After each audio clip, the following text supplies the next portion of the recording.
Halfway point of the Liberty A-League season, the Western Sydney Wanderers resurgence continues and they travel to Casey Fields in Victoria to take on Melbourne City, the team they knocked off just 2 weeks ago to kickstart their campaign. But with top of the table remaining tight, City will be desperate to square the ledger, as 3 points could put them back on top of the league.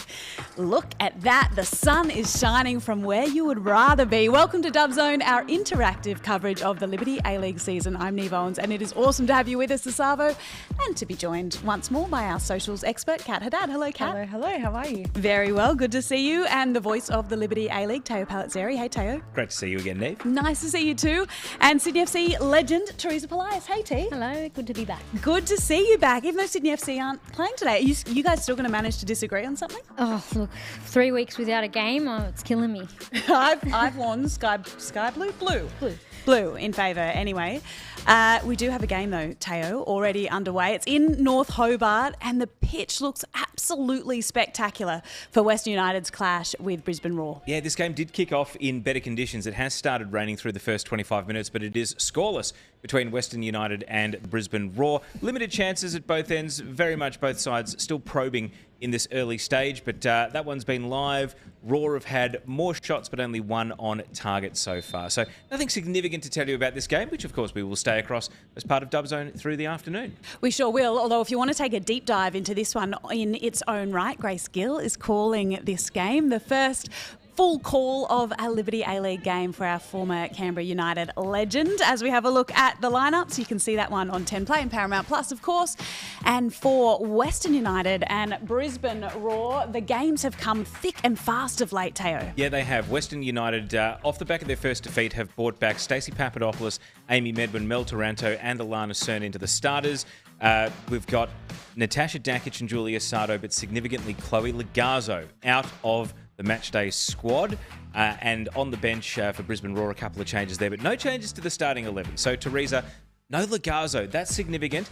Is this indicative of Western United after that first defeat of the season? Maybe now perhaps a little vulnerable to go on a bit of a slide. Yeah, look, it's a critical match for both teams today. You've got Western United who, have had an incredible half of the season that don't want to go down that slide, that descent. And you got Brisbane who are really needing points. So massive fixture today. We'll be keeping a really close eye on this one throughout the Arvo. But more broadly, Kat, let's have a chat about what's making waves on socials. And biggest story of the week in football has to be Zara Bjork-Gunnarsdottir. She won a maternity leave case against Olympic Lyonnais. And in terms of football fans, but also football clubs and administrators right around the world, people took notice. They sure did. This story has been all over socials all week. I think this is Dub Zone. Obviously, we cover the women's game. A story like this is so important to talk about. These maternity rights are something that affects any woman who wants to go and have kids during the season and be a mother. And so it's a big deal, and I'm glad that we're talking about it today. And we obviously want to hear what you have to say as well. #DubZone. Let us know your thoughts as well. But this has definitely encouraged that conversation. And this is a big deal, not for just Olympic Lyonnais, but for the wider game as well and clubs around the world. We're going to be following this one closely on Dub Zone. We're going to speak to PFA representatives next week. We'll continue to follow the story. PFA have got a pretty massive wedding of their own happening today, which has got a number of their reps involved. But T, we'll be coming to you a lot on this one as a player who may make a comeback in the future and has a 1-year-old just celebrated their first birthday. You've been through this transition, this experience yourself. Yeah, I mean, seeing the story really hit close to home this week, and to see a club like Lyon at the centre of controversy was mind-boggling. So really, I can't wait to get into it. It is an issue that needs to be addressed, and we're all about addressing everything in the women's game here, and that's such a critical thing. So I'm looking forward to getting into it with you all.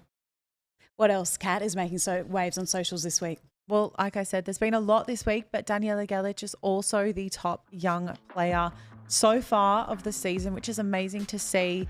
And we thought we'd take to the polls as well to get everyone else to give their perspective on who might be some of the up and coming. And I do also encourage you to check out this fantastic article on Keep Up all about Daniela and what she's doing in that space. She's in year 11, heading into year 11, and she's also trying to keep up with this amazing tone that she's set for the season. So it's just achievements left, right and centre. But we do have a poll up on our socials where you can vote for the top for young players. We have kept it to players who are playing today so that we can obviously talk about their performance and keep it relevant to today, because there are so many players outside of the fixtures today as well who are worth mentioning. We're going with under 18 years. We are as under young 18 as well, aren't we? So I mean, check I out- argue anything under, 36, very young myself, but 18 for the benefit of this poll. Yes. So this poll, we have Jessica Nash, Alana Murphy, Naomi Chinama and Amelia Murphy as our options. It is mid-season, Teo, and we heard some report cards given by Grace Gill and Kath Canuli on the Keep Up app and podcast this week. We've got your report card, which we can have a look at as well. Safe to say, you are a hard marker, and I'm really glad you weren't my teacher at school.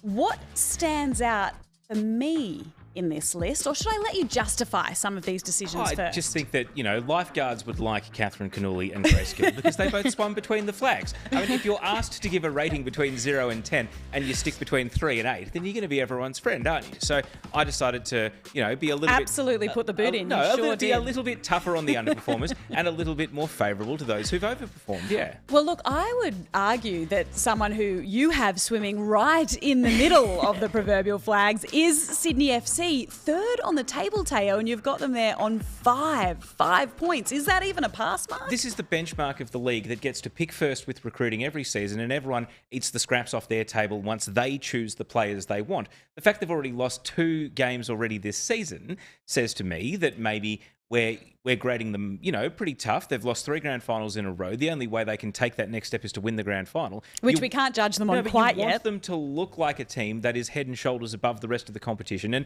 quite simply, they're in a battle. They are going to have to fight hard to make it in. And there's just a few little canaries in the coal mine. The fact they're not playing today because they couldn't find a venue in all of Sydney, and never mind all the regional centres that might have welcomed them had they opened up that opportunity to go to a country town. The fact they're not even playing this game today is a bit of a worry as to maybe where they're at. It is, although I'm not sure marking them down for that is exactly in keeping Hard, with it. T, what do you hard think? marker, Teo, hard. A 5 is harsh for Sydney, who... It's a pass. 5 is a pass. Yeah, They have it's passed to this point of the season. In my opinion, they're still up there. They're playing good football. No, they're not playing at their absolute best yet, and nor should they. It's the only midpoint of the season. Let's But look a at- 5, if and you- you've given City an 8, who've lost to the same 2 teams Sydney have lost to. Victory is 7, who aren't anywhere near their best. So I just find it interesting. And are both below Sydney FC on the table. Yeah, and I look, maybe my conflict of interest is considerable as a Victorian. And your point about the scraps and Sydney at the pick of the best players, that they've earned that right throughout the years. And Exactly, so they should be City, marked accordingly. Do City not get the same opportunity and Victory as well? I mean, to be fair, I think, Victory have risen to compete with City. Western United have come in and immediately competitive with City in Victoria, whereas I think in New South Wales, Sydney FC is captain pick first, and they get that you come and join us, and then the other teams then get to pick afterwards. And I think that until the other teams in New South Wales, Newcastle, and we got Mariners coming in next year, but also Western Sydney Wanderers, I don't think they put up as stern a competition as we see down in Victoria with how the dynamic is shaking out between those 3 teams. Yeah. Teo, I have a question. Also, Megan Borg said those ratings are trash on Twitter. That's pretty. Summer. It's not sugar-coated whatsoever. My question to you, though, is your ratings, are they impacted by previous performance, or have you given all the teams a clean slate for the season? Look, I think it's relative to expectation at the start of the year. Okay. I mean, I think Newcastle have already, if you'd said at the halfway point of the season they'd have 7 points, I'd say, wow, who did they beat? Like Newcastle, they might be struggling. They might be conceding 3 goals a game. And I think, I gave them a 2 out of 10, but 2 is more than I thought I'd be giving them at this point of the year. Wow. Teo is absolutely shooting straight with his marks. Hashtag Dubzone. Let us know what you think. We would love to hear whether you agree with Teo's ratings or indeed to share some of your own as we have a look ahead to match week 11. Teo, talk us through these fixtures because we've got one already underway, Western United and Melbourne Victory. That one in Western Sydney and Melbourne Victory. In Western... Oh dear, that was midweek. We're going to show the highlights for that in a moment, aren't we? Why don't you step us through the fixtures, Teo? So Western United and Brisbane Roar are still scoreless in Tassie. Melbourne City about to kick off against Western Sydney at Casey Fields. Later today, Adelaide United against Melbourne Victory from Adelaide. And then tomorrow, Wellington Phoenix against Canberra United. And that's exciting based on some of the guests we've got coming up. Don't forget, that's a 10:15 Eastern kickoff here in Australia too, because it's a 1:15 midday kickoff across the ditch. Nat Lawrence will join us a little bit later on. You're right, the coach of the Knicks. That'll be brilliant to have a chat with her as we have a look at the ladder. 2 points separate 1 and 2 on the table. And victory, really important game this weekend. They're in fourth, Teo, but looking to stay in touch with the top 3. Yeah, and Adelaide United, they can do all of the chasing pack a big favour by winning or avoiding defeat today. Canberra, Brisbane, Perth now not playing this weekend. But even the Wanderers, trying to make this run from the bottom half of the table, they all want Adelaide to do them a favour today against the Victory. Very much the same way that I think they would all want Brisbane to do them a favour against Western, and Wanderers to get the points off City. So instead of the leading contenders drawing away, maybe this is the weekend where the chasers latch back on and really compress the ladder. But you mentioned that 0-0 game midweek, Teresa. It was Victory very much on top in the first half. Wanderers managed to run over the top. Victory were coming off the 3-day break in the second half. What was your read on this one? Yeah, look, it was quite a fierce affair, tough match. I think Wanderers are in great form now. They've settled on that 11, and it shows against a 7 out of 10 rated team in the Victory, as Teo rated him. Yeah, I think they're doing well, and it's 4 on the trot for the Wanderers. In terms of Victory, a little bit below par. They're struggling to sort of create and score at the moment. So, yeah, it was an interesting game midweek. The Wanderers have played a few games in quick succession now, Teo. They've made some changes for this game today. How do you see these changes? Because we're actually starting to get a really good idea of what Kat Smith sees as her best 11. I know. Now we can say that they've rotated rather than perhaps they're trying different combinations looking for a best available team. With that said, the short turnaround means that there are extensive changes. Sham Karmas has come in goal. We haven't had official word from the club on the injury to Jordan Bloomer, or if it even is an injury at this point. So we haven't got official word. We're still waiting to hope to hear from them on that. Sham Karmas comes in. Mel Caceres, Amy Chisari of First A-League Women's start. Sophie Harding all into the starters, out of the squad. Sheridan Gallagher with an injury suffered midweek. A couple of the youngsters, Saveska and Abdul Massi, the likes of Angelique Christodoulou and Kush LaRue are added back to the bench. But significantly, Liv Price and Malia Steinmetz, the starting midfielders from midweek, also go among the subs. So it's a totally new look midfield for this Western Sydney side, and they are relying very much on one of the youngsters, Amy Chisari, in there. Yeah, obviously Kat Smith's gone to manage the group there, but it's worked wonders for her that she's had to test the lineup throughout, because now with these quick turnarounds, she's needed to call upon everyone again, and everyone on that list has had some game time bar Sham Karmas. They have used 22 players this season, yeah, so that's great. 2 full 11s. In some ways, I think it's a good thing, because it means that players aren't being exposed at the halfway point having not played at all, but it's probably also reflective of how much trial and error it took to get them to find a winning combination. Definitely, and this will only benefit the Wanderers, not just this season, but in the future as well, giving young players Chisari a start. That's awesome to see. So, you know what? They've done it once before against City. They can do it again today. Will defence be an issue for City today, Teo? They're unchanged, as you say, through the starting lineup and the bench. But in terms of playing out from the back, that's an area that you've identified at times. They have made some errors. Melbourne City are an exceptional team at retaining possession, and they have some of the best passes of the ball in the league. But I mean, this is back to last year's preliminary final. Emma Checker got caught here by Melina Ayres, and it led to one of the goals as Melbourne City got knocked out. That's how their season ended. This is last weekend. Katie Bowen goes and retrieves the ball from Naomi Chinema and plays it to Carly Rossback, and caught in possession by Alex Chidiac. That cost them the only goal. This is Taranto's goal, Adriana Taranto's goal against Melbourne City at Amy Park again. Teresa, this is becoming something that is repeated, but it's repeated by the centre backs. The full backs are great. The midfielders are great at playing the style City want to play. Why is it coming undone at the centre of defence, and how do they resolve this issue? Yeah, it's a critical area of the pitch that they haven't quite knuckled down on, and you can see teams have identified that in the way that they approach City defensively. So they do try to pounce on mistakes back there, and it's worked for teams. You, as a midfielder, would have played in a way that presented to the centre-backs asking for possession quite a lot during your career. How much of the responsibility is on a midfielder to come back and actually link up and play out from the back with the centre defenders? Or is it a case of you can't move all your troops up the board, the centre-backs just have to be better and more composed in these sort of situations? Yeah, I think it's down to the centre-backs in the the instances we've seen, I do think it's down to decision making, and that takes time to learn and takes experience as well. So they're being patient with it, City. If you look across all the other areas in their team, and it's exceptional, I think this is the one area they're not settled on, and I think added to that is goalkeeper as well. So they're prone to a few errors there, and there are examples of that, and teams are trying to capitalise on that. Let's have a quick look before we head into our games here on Dub Zone today at Teo and Teresa's teams of the season thus far.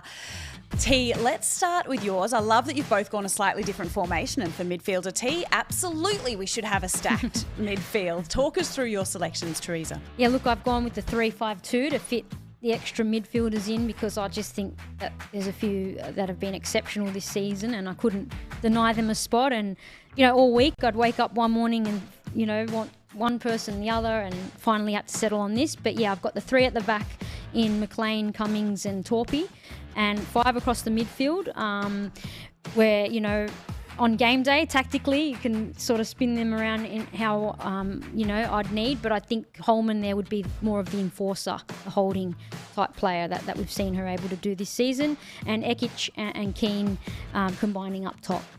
Couple of changes, and the one that stands out, Teo, in yours is I can't see any Alex Chidiac there at all. No room for Chids, who for many people has been the standout Liberty A-League performer of the season. Yeah, Chidiac leads one stat which I think is indicative, and that is fouls won. She's getting kicked out of games. I just don't think Melbourne Victory are giving her enough breathing space and protecting her in a way that allows her to basically do more on the ball. I mean, it's a coin flip between Chidiac and Gorry for who is probably the best player in this league. But in terms of performance game to game, I went with Hawkesby because Hawkesby, in addition to having the fantastic endurance, is still laying off key passes. It's her pass, which is the final pass before a player takes a shot on target. She is number one in the A-League Women's. So I still feel as though Hawkesby's creating. Chidiac's creative as well, but a lot of the chances are for herself rather than for teammates, and her finishing is still letting her down this season. Maybe I'm applying the Matilda's lens to Chidiac and only the A-League Women's lens to Hawkesby, but maybe that's why Hawkesby's in there. Yeah, I'd take either one of them, Teo, and the only reason I didn't take Hawkesby is I just felt her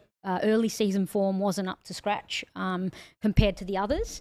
But Chidiac, yes, she's the most fouled for a reason. Yeah. It's no accident that she's the most fouled every game. That's exactly what I was going to say to you. I think it's a real reflection of how important she is in that game, and that she's a target for the opposition.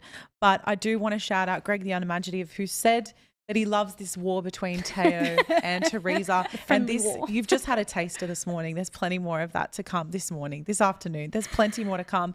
And also your team of the season, we want to know, are you team Teresa or team Teo, or do you have your own team entirely and you want to share it with us? Let us know on #DubZone. Let's launch into the games then, Teo, because we've got 2 underway now. Let's head to Casey Fields. We've got North Hobart and Casey Fields both in action. No goals from either venue thus far, although perhaps an injury, someone down at Casey Fields. Yeah, this is not ideal for Western Sydney Wanderers. Alexia Apostolakis, who, Teresa, we were actually questioning whether she would be in the starting 11 today, is only a 16-year-old playing off a 3-day break. Unfortunately, this is friendly fire here. Claire Hunt, the captain and centre-back, has collided into her here, so she's being assessed. But I guess it's a credit to Apostolakis that, after playing midweek, full 90, she's now back out there again, coming off the short turnaround. Yeah, well, she's super young, so, her legs can probably handle it, being so young, and she needs that continuity as well to build consistency. So she's done incredibly well since being called upon 3-4 rounds ago, and hopefully, she'll be okay after that friendly fire. The interesting thing here is what minute do Western Sydney Wanderers start to fatigue? Because Melbourne City will look to be a ball-dominant team and own possession. Western Sydney Wanderers built for the counter-attack, and when they beat Melbourne City, they were 1-0 up in an ideal position because it meant that they could hit on the counter all through the second half, and they should have won by more. If they'd taken their chances, it could have been 3 or even 4-0. So we heard from Melissa Barbieri on Dubzone last week talking about the lessons learnt from being impatient against Western Sydney Wanderers and maybe not trying to create, the right shots and the right opportunity and trying to force things. So I'm very intrigued as to exactly how much learning on a very short turnaround, only 2 weekends, they will actually apply here as they try to unlock a Western Sydney Wanderers team they couldn't score against last time. Yeah, it'll be interesting, and I'm sure they've done their homework and really analysed the last match, and they'll try and go out and rectify that today. So in terms of Wanderers and how long they'll last out there, look, if they can get to the half, in a good way, come second half, Kat Smith will have free rein of when to put players on, and there's some good subs on her bench. It's an interesting kind of conundrum for Kat Smith, isn't it? Early in her head coaching career, she had so much success against City with her tactics a couple of weeks ago, really sparked her Wanderers side. Does she take the same tactics in today, T, or has she learnt lessons over the last week and she can switch things up a little bit now? It's amazing how quickly things can turn in football, and the one thing Wanderers have at the moment is momentum. So, if they can stay confident today, and although they're tired, just dig deep and get something out of this match, they can go on and make finals. I'm not saying they can now. I want to see a bit more from the Wanderers, but games like today against the top team, if they can continue that momentum, it'll bring great things for them, I think. And Kat, Joey Lynch has big issues with the fact that Teo has left Chidiac out of his team. Yeah, how do you feel about Joey's comment, Teo? He says absolutely cancelled for no Chidiac or Unicorn in his team of the season. I mean, of all the things to get cancelled for, this was unexpected. You know what? I reckon that for all the accusations of bias, to within minutes now be accused of not biased enough towards my alleged favourite player, Alex Chidiac. I'll take that. This is impartiality by brute force. I love it. We're at Casey Fields at the moment, but I really like, Kat, that North Hobart Oval is getting some love as well, because our viewers are right. It looks the goods from Tasmania in our other game this afternoon. We've got 2 games underway for you, and we'll keep you across both here on Dub Zone. Western United Brisbane Roar is the one being played in Tasmania. We haven't seen a whole heap of Liberty A-League in Tasmania over the years, Teo. No, it's only the second game that's ever been played in Tasmania. This one at North Hobart Oval. The previous one was in Launceston last season when Sydney defeated Perth 3-1. It's nearly half time here. Teresa, the numbers tell us that Brisbane have had 7 shots, 3 on target, and Western United 6 shots, just the 1 on target. So definitely not a prolific attacking game. Perhaps tellingly, Western United have had more possession of the ball, and that's something they don't necessarily like to do. They really prefer to hit on the counter-attack and let the other team have the ball. So perhaps that's the reason it's been a stalemate. And we actually experienced this a couple of weeks ago in the game against Wellington Phoenix as well, where Western struggled with the sort of the responsibility of having to be creative and having to drive the tempo of the game. Yeah, and I think it happened against the Wanderers as well. So it's a bit unfamiliar for them. They'd rather, I guess, not have possession and, grab a goal against the run of play. But, they're in unfamiliar territory yet again.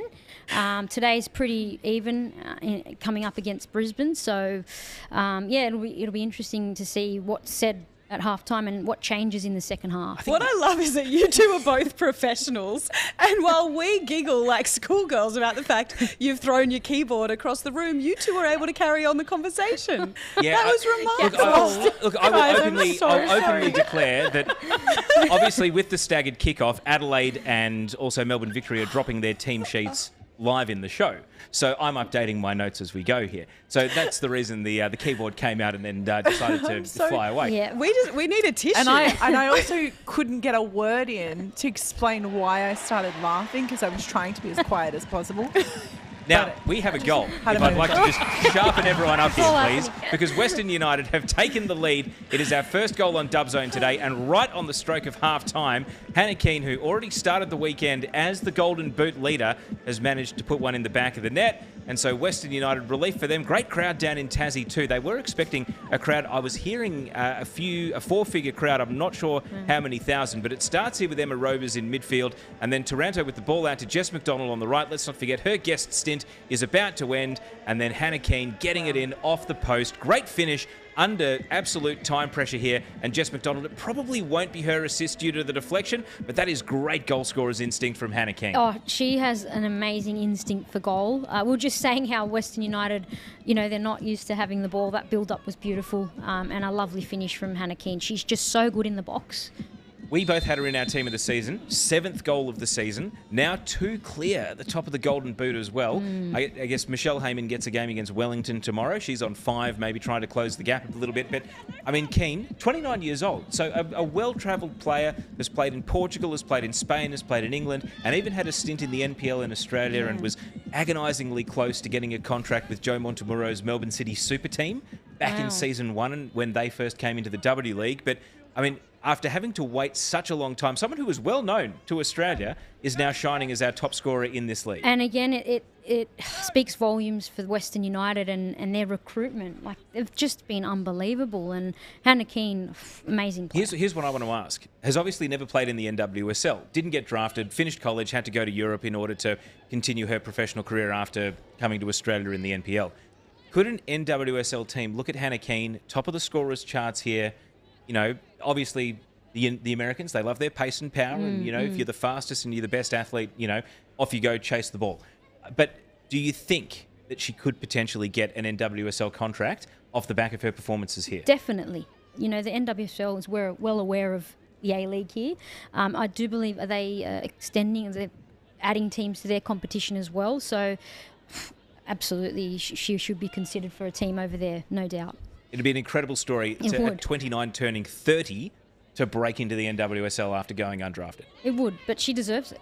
She deserves it. And one woman who's done plenty in the NWSL, as we hear the halftime whistle go, is J Mac. I'm giving her that assist, Teo, in what will be her final game for Western United. What an impact she's had. I mean, the reason that Jessie McDonald was signed as a World Cup winner and as a senior figure was to set the culture.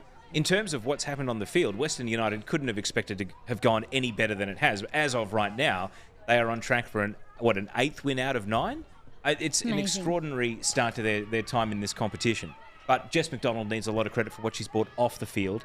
And really setting that culture and the tone from day one, Teresa, is so important. As someone who captained Sydney FC for most of your games that you played for them, you know that weight of responsibility that comes with being able to set the tone in the stand. Yeah, I mean, it doesn't matter who you've got on paper. You know, if you're not all on the same page out on the pitch and, you know, even off the pitch culturally, it can make a disaster of a season. So it's so obvious that Western United have a lovely culture and, you know, they all respect each other and they're there for the right reasons. Everyone's on the same page and it shows in their amazing results. It's telling how much the players talk about it too, and you can tell the sincerity. Yeah, I mean, it's very hard to go out in front of the media or to do an interview and to say, yeah, it's a great group of players. We all, you know, have each other's backs and, you know, we're here for each other. But, I mean, when Western have done it, often without being prompted, they will bring up how much they are enjoying each other's company, the training environment and the way things are going. Winning helps, but I mean, you would have been in dressing rooms that weren't as harmonious over the journey as the very peak performance. Yeah, absolutely. And you can see when they celebrate a goal, you know, in the dressing sheds after the game, from what we've seen, it's so genuine. And that's such a critical part of their success. In a recent article that you can read on Keep Up, J-Mac talks all about that experience of bringing that motherly element to her team and how she's really played that role. She's obviously a little bit older, has that experience, which is so key. But I think it also shows how much she cares because she talks about it in a way that she is a nurturer for that team. I think it will be quite a loss to the squad when she's no longer with them. Huge loss, but I'm sure she's left them with so much experience to continue it on. And, you know, someone else will step up and take that role on for sure there. Yeah. It's so important, isn't it, when you lose a player like that, to lose them at the time now when, Teo, we should head back to Casey Fields. Yeah, we've got a goal. And we were talking about the Melbourne City defenders so much in pre-show, but they've done the work at the opposite end of the pitch here. And it is now Melbourne City with a 1-0 lead against Western Sydney Wanderers. This is what they were desperately wanting in the game in Sydney. They've got it today. Policina's corner, Caitlin Torpey with the header. That was a player that featured in both of mine and Teresa's teams of the season so far. And then Hannah Wilkinson with the little nod in. Emma Checker was right there, so might get the assist. And Teresa Wilkinson gets a goal. So important, having come in for Cote Rojas, been a little bit short of match minutes and in need of being able to prove herself once again in this competition, coming back from a long-term injury. She's got the goal, and that's so important. She's got the goal. I feel like it was pretty lucky it sort of landed to her off a fumble there, and the Wanderers will be pretty disappointed in that one. But great for Hannah Wilkinson. She's out to prove a point. Hannah Wilkinson had 14 in 14 and now has been able to break through this season again and is starting to show the quality. Scored in the derby, scored in this game, goals in consecutive games, and this is indicative that she's getting back on one of those runs. A goal-a-game striker is exactly what Melbourne City wanted, throw in Kote Rojas Yeah. there, they're going to be really hard to Yeah, beat. they'll be scary once, Rojas comes back. And, don't forget Wilkinson came back from a lengthy injury as well. So she's found her feet. She's combining now with the rest of the team. And, it's scary to see City moving forward. For a player like Wilkinson with her experience, is there a chance that a goal like that, as lucky as perhaps that one was, in the right place at the right time, which you still need to be, that it can open the floodgates? Oh, definitely. A goal's a goal. And, that simple goal like that can change things dramatically. So you can see City, they're going forward again. So they're highly confident now. And same goes for Hannah Wilkinson. Looking at the context of this game as well, Teo, a goal for City 15 minutes in is a very different look to the way the Wanderers were able to get their 3 points against City last time. Yeah, it really is. This changes things now. Melbourne City can dictate the terms of the game, and Western Sydney Wanderers, will know that Melbourne City don't need to commit too many numbers forward. They can leave players back to guard against the counter. The speed of Serena Bolden, the speed of Sophie Harding. And in that situation, in your day, Teresa, it was Lisa Devanna who you'd have to game plan for and be ready for her. But now they don't need to really take too many risks. They can afford to, say to Western Sydney Wanderers, what can you do when our defence sits a little bit deeper? How can you break us down, as opposed to simply how can you outrun us and outpace us? Yeah, I think City will go for it to begin with. But the longer that the game goes on, they have that luxury of choosing, to stack the defence if they need to. But it's going to take, a lot from the Wanderers. I don't know, you're the stats guy, Teo, what the stats are of if, City have ever lost after being in front.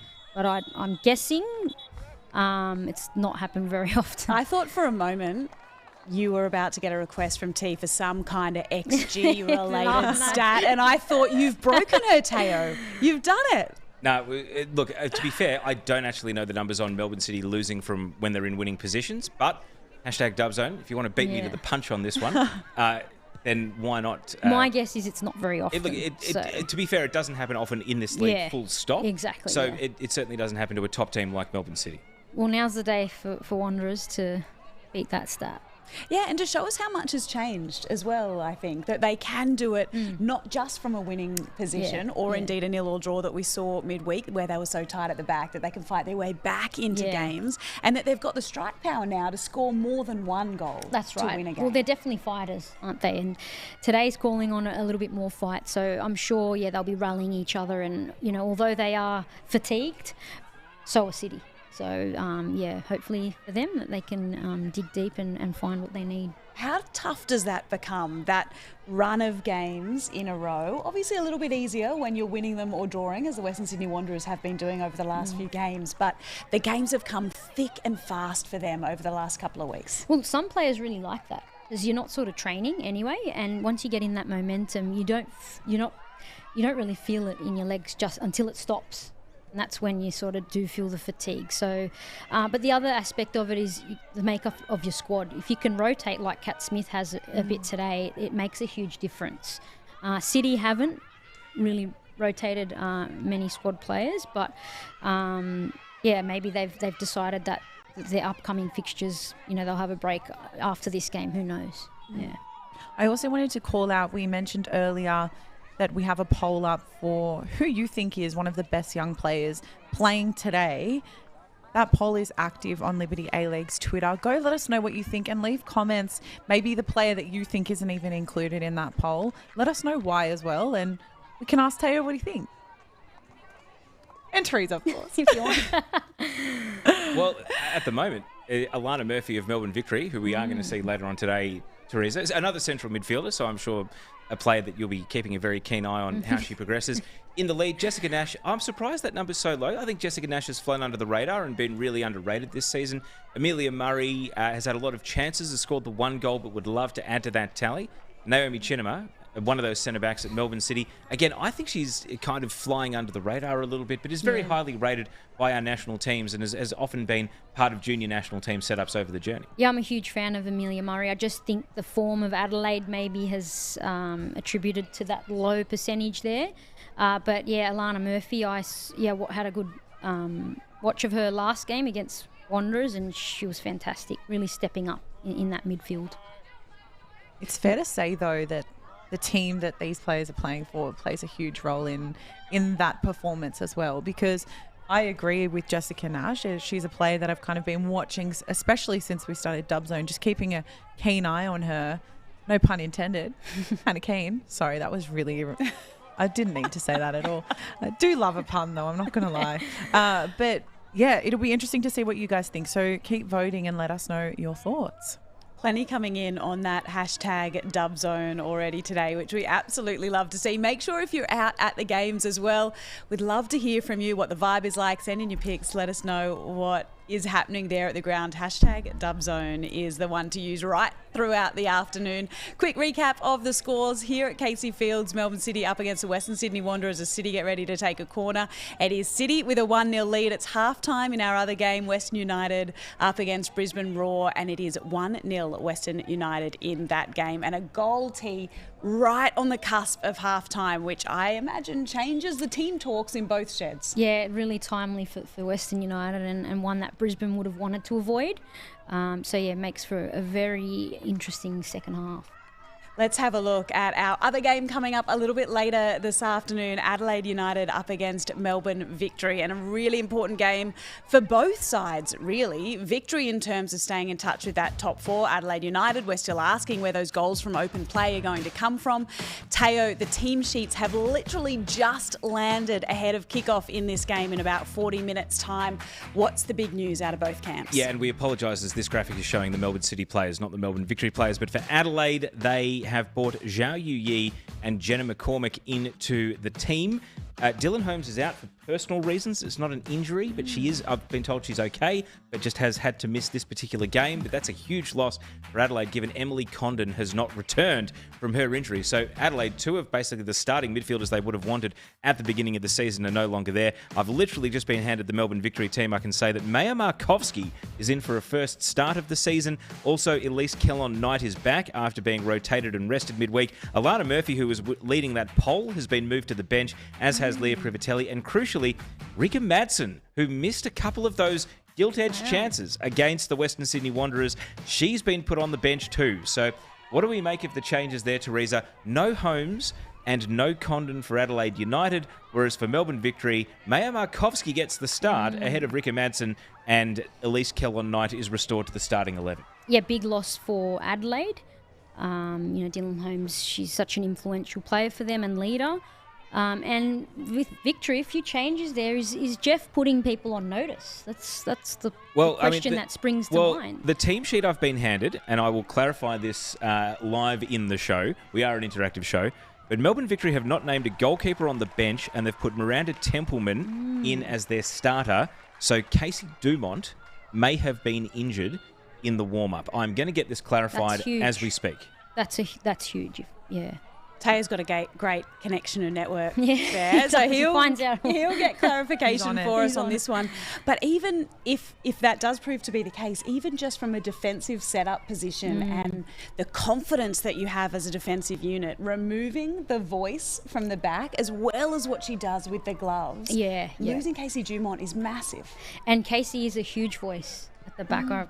I've played with her and I just remember, still got her voice in my head. She's really a leader back there. So it'll be very interesting to see how Victory respond today without, their leader between the sticks. As a player, do you have a conversation beforehand, or do you just innately know who needs to step up and be that voice when massive changes like that happen before a game? Are there players that become, if not naturally would want to be every week, they know that they need to become that real voice? It's really hard to force a voice, as a leader, and I think it's just naturally others step up. You've got your captain, yes, but in a team, hopefully you've got a number of leaders, and certainly in the teams even if I've been the captain, sometimes I haven't been the loudest voice, and that's okay. That's because everyone's got their own personality. But yeah, naturally I think someone else will step up.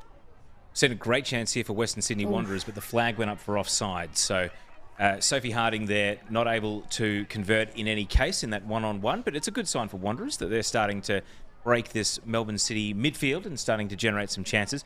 Confirmed that Casey Dumont is out ill. Okay. And I guess I wonder who the backup keeper is for Melbourne Victory. They've named 5 outfielders on the bench. They did bring back Melissa Maisels to sit on the bench for them, but maybe the short turnaround time here means they don't have a third keeper available to them, which means that Miranda Templeman, I hope she doesn't get sent off, and I hope she's okay for the full 90. So do they have a second keeper on the bench? They do not have a second keeper on the bench. I thought you had to. Maybe. Now, Unless a player is named as a keeper. I promised I wasn't going to break the no Sharon rule today, but they have a former Gaelic footballer and former AFLW player in Sarah Rowe named on the bench. So if they need a backup goalkeeper today, Melbourne Victory, maybe it'll be Sarah Rowe, who is, of course, no stranger to playing ball sports with her hands. Well, you haven't been the biggest fan of her outfield play throughout her short tenure in the Liberty A-League thus far. Teo, do you think she'd make a better goalkeeper?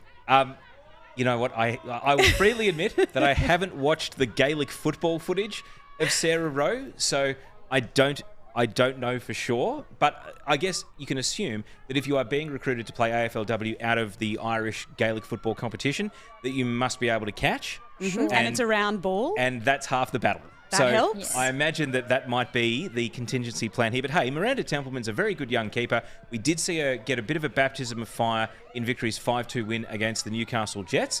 So I'm sure that she would love a far calmer start for Melbourne Victory here, getting her opportunity against Adelaide United, no less, which I believe is the team she was the second goalkeeper for and made her debut for last season. Just no red cards. That's it. Stay on the pitch and she'll be right. But yeah, look, much needed minutes. It's hard to get minutes as a Funnily enough, goalkeeper. it was the game away to Adelaide last season where Casey Dumont got injured and left the field on a stretcher. Okay. And because Victory had already used all their subs, they had to put Maya Markovsky in was goal just for going stoppage to time. say to you, Yes, I didn't remember Maya that. fill in at some point? So maybe there is a little backup There you option in go. Maya as well. Triple backup. I mean, She's very tall. She is tall. I know that Maya was asking after the game, do I get a clean sheet stat credited against my Probably name? would, wouldn't she? It was only like 5 minutes, so unfortunately, no, you don't. But yeah, she was definitely keen to take the credit for not conceding any goals.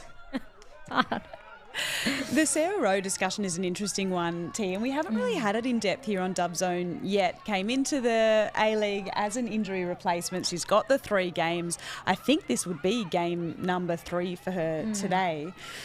In terms of where our international players come from and what you're looking for in an international player, where do you stand on this discussion? Because she brings some footballing pedigree and she's been training with the Irish squad, Vera Pauw, in the lead up to the Women's World Cup next year. But in terms of our football, soccer, not AFLW, she hasn't played competitive football for quite some time. Look, we don't know the inside details or what's going on internally at Melbourne Victory, but my view is I'd rather pick a young up-and-coming player as opposed... And I don't know, maybe her intentions are to stay in the game and that then... Women's World Cup's a pretty big carrot. Yeah. So depending on the intentions, but if it's sort of a temporary thing, I'd prefer to go with a youngster, who's going to be in it for the long haul, who's experience... who would get much-needed experience, in my view. But, yeah, we don't know the inside details. We don't know what players are available down there for Melbourne either.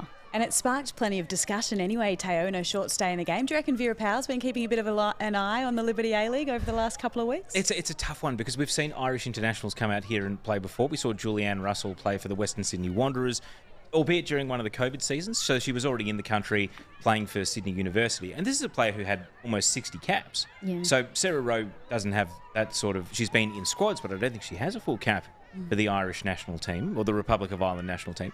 Whereas, a player like Julianne Russell, who had 60 of them, didn't make a huge impact on the competition. So I do wonder, based on what we've seen of Sarah Rowe so far, she's certainly physically capable of being, fast, strong, powerful in this league, and sometimes that's what you need.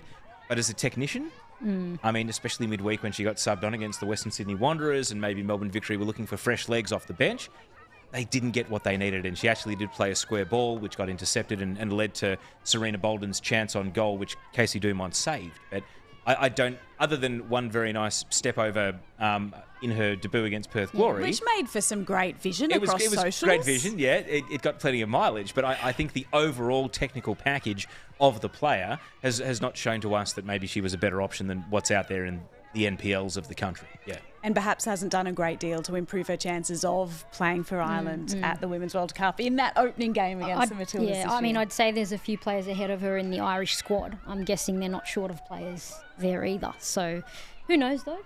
But yeah, international football, it's a big step up, and you want to be committed to the game to get picked for that. So much excitement around that fixture, and of course talk over the last week or so that it could be moved to a bigger stadium because of massive ticket sales as the Women's World Cup ticks over 500,000 tickets sold this week. Incredible.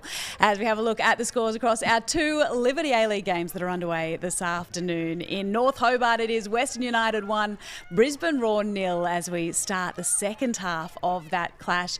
And at Casey Fields in Victoria we've got Melbourne City up against the Western Sydney Wanderers, and it is City, Teo, with the lead at the moment, looking to get one back after the Wanderers got the win over them a couple of weeks ago. Yeah, and as we said when we saw the ladder at the beginning of the show, this is so important in terms of breaking away from the chasing pack. For a team like Melbourne City today, they won't know that Western United have this 1-0 lead against the Brisbane Roar because they were out on the pitch and kicking off when that ball hit the back of the net. But what the stats tell us about this game so far, T, with Melbourne City in this one is 4 shots, 2 on target. Western Sydney Wanderers just the 1 shot on target so far, but a decent chance at that. 62 to 38% possession, so not a surprise for a Melbourne City home game. But as we've said, that'll suit both teams. Wanderers want to hit on the counter-attack. Melbourne City can leave a few more numbers back in safer positions, though. Yeah, look, City look a lot better in this game than they did the last time these two teams met. They looked real lackluster last time. So, definitely much more energy. And, yeah, look, Teo, you mentioned Wanderers don't mind not having possession, but I think that's a little too low at this point. And they'll be wanting to sort of control a bit more possession. They're just basically running off the ball at the moment, which is really hard after a tough run of fixtures. Offside here given against Melbourne City. That's something else they'll have to be sharp with today. So interesting as we see the state of this game. Almost 32 minutes gone. I guess Melbourne City, we've seen Dario Vidic on the Axis All Areas, how demanding he was that his team remain aggressive. And when Melissa Barbieri talked about that impatience last week, in the Axis All Areas, it was the Brisbane game. He's talking about how his team, I think they'd scored 3 or 4 that day, but it should have been 6 or 7. And what's it like when a coach themselves, Teresa, starts to recalibrate their expectations of the group? I mean, you often played in teams that were title contenders, but they weren't winning the title every single season. So would you often notice that coaches would actually adjust based on the results during the course of the season? Or if they came in with a pre-season expectation of, we've got to win the title, they would always try to find a way to drag you back to that sort of a benchmark? Yes, I mean, it's great to have high expectations. That lifts everyone any time, but don't forget other teams are improving as well during that time. So yes, you might have to tweak things, and coaches should always believe their team can win, but the road to getting there may change, and I don't know if Dario's changed his expectations. Certainly Wanderers have improved, so it makes for a harder fixture this time around. But yeah, it looks like City, they've done their homework and they are making those tweaks, and that's what great teams do. We've as we know, we've had a lot of people excited to have you two in particular on the couch today, Teo and Teresa, because you love to go head to head. To be fair, it's been me versus my team sheet today. That's been the main battle, and then Teresa second. And who's winning? Who's winning out of interest, I Teo? finally got the team. I finally got it down. I've struggled a little bit. You're still recovering today. I'm not going to lie to you. But we've got some great comments off the back of the poll. People throwing around other names. So I thought let's spark another debate. There's a few players being thrown around, the likes of Carly Johnson and Darcy Malone, as well as other young players that are worth talking about. So give us your thoughts on those two. Yeah, Darcy's a fantastic midfielder. I don't know, she's not getting that many minutes, and it's tough when you're at such a great team to be getting consistent minutes at that level. But fantastic talent there. And that sparks the discussion of, should a young player like that seek minutes elsewhere? It's all well and good to be part of a really strong team, and but if you're not playing minutes, your development is stalled. Darcy Malone was a fantastic player for the Macarthur Rams in the New South Wales NPL, was a starting midfielder every week. Just stay with play here as Sophie Harding takes a shot that draws a save out of Melissa Barbieri. But has been a fringe player her entire time at Melbourne City. I'm sure that with the expansion of the competition to bring in the Central Coast Mariners next season, if Darcy comes back and has another strong winter season, she'd be at the top of the hit list for a number of teams, I imagine. Carly Johnson, we saw in the game against Sydney FC where she had a number of chances saved and they were all falling to her left foot. Now, because she plays on the left wing, this is something we were talking about in pre-show, Teresa, the number of right-footed players that play as inverted wingers over on the left. I was told midweek by Leah Blaney, very good source given that Leah's a national under-20s coach, that Carly Johnson is actually a right footer. It's just she has a good enough left foot to play as a left-sided winger. But you also look at Princess Abini, Nikki Flannery.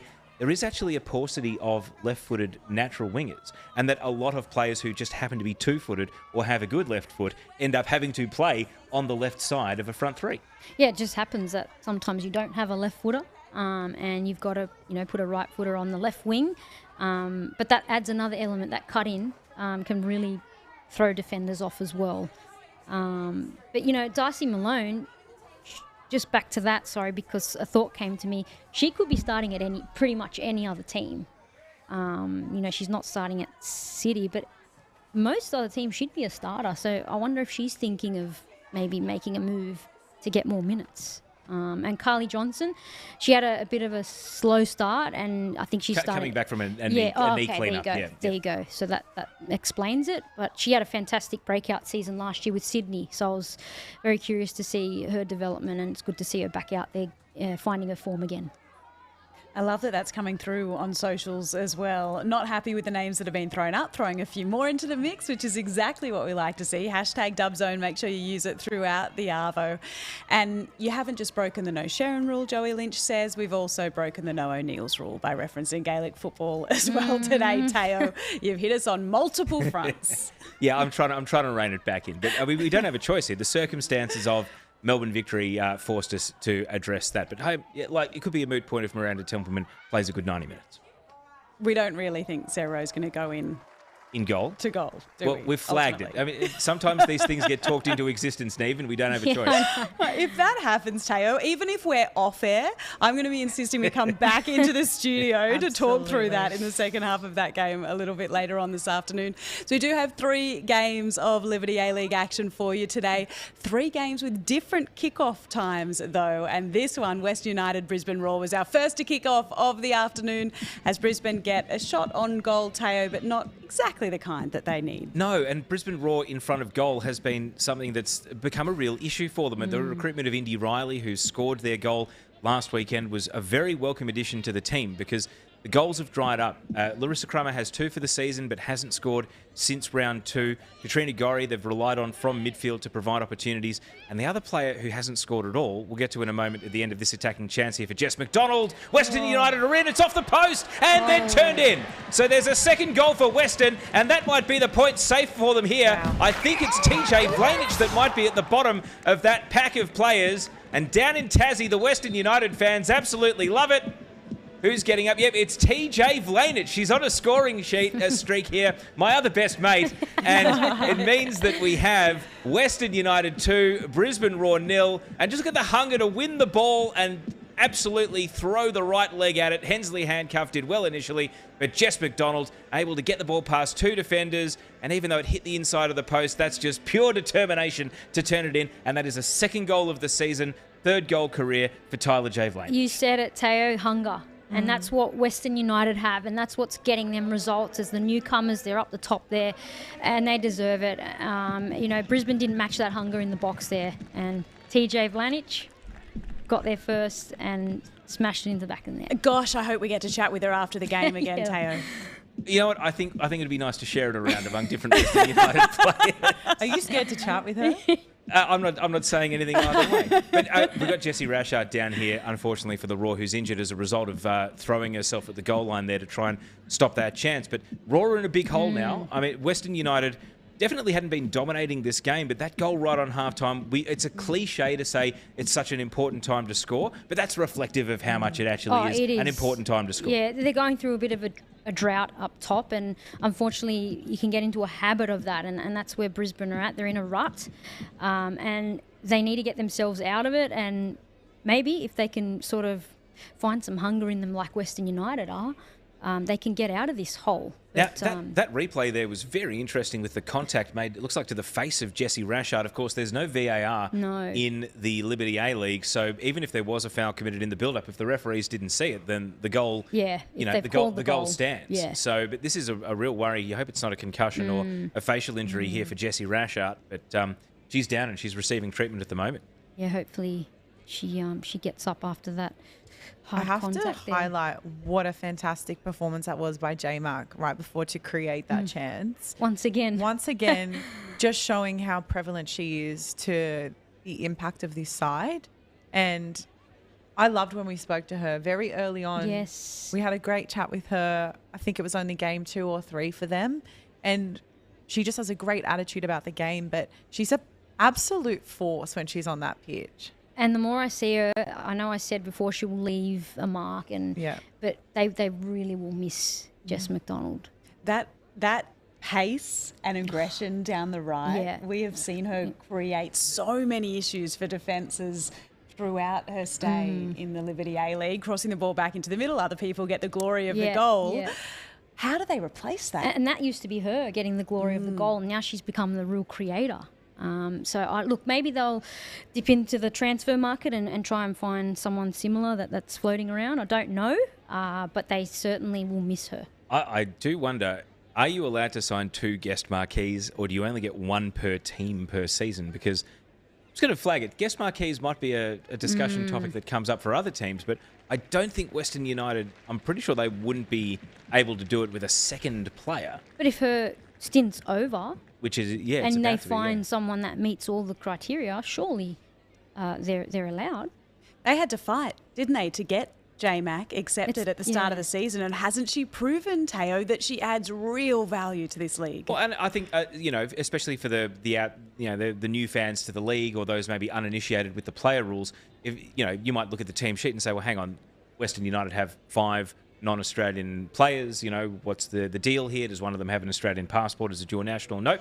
Just a case that if you sign a guest marquee, they can come in as your 5th international, like what Melbourne Victory did with Lynn Williams for a couple of games last season. But that was a very short stint. And with the extended season, it's now up to 9 games, which is half the home and away.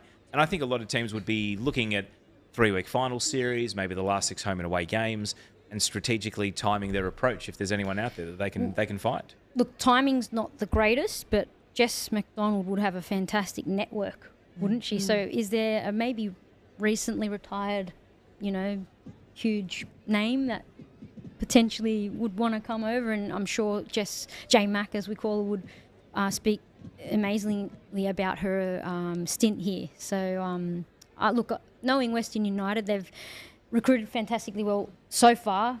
I wouldn't put it past them to do something spectacular. Now, in the build-up to this goal and now subsequent injury where Jesse Rashard thankfully looks all right to return to the game, we were discussing Brisbane's lack of goal-scoring options and how they'd recruited Indy Riley. Today, Katrina Gorry, 3 shots, 1 on target. Shay Connors, 2 shots, none on target. Larissa Kramer, 4 shots, 3 on target, so has made the goalkeeper work. Indy Riley, just the 1 shot off target. So all their avenues to goal are drying up. But Shay Connors is the one I wanted to hit because, Teresa, at the start of the season, she had 8 goals in 15 games. Wow. Since then, has not been able to score in 9 games. We're halfway through this one too. And you see there her XG, it is actually the highest of any player that is yet to score this season. So she's got into goal-scoring positions, but hasn't been able to finish. And it's Adelaide's going through something similar, but Brisbane Roar, they need players like Connors that used to be very reliable, goal every 2 games, to find that goal-scoring touch again. And even with her goal every 2 games, you'd still think back on the opportunities she missed, even back then. So it's now that it's really come to light where she's not scoring. They really need her to start scoring because at the moment, Brisbane are in that rut. But the positive part of it is that they are having shots. They haven't completely shut down, but they really need to get themselves out of this. And another person, Larissa Kramer, in a World Cup year, needs to be scoring goals every game, if not, every second game. So, yeah, the pressure's on, but it's up to, Brisbane to get themselves out of it.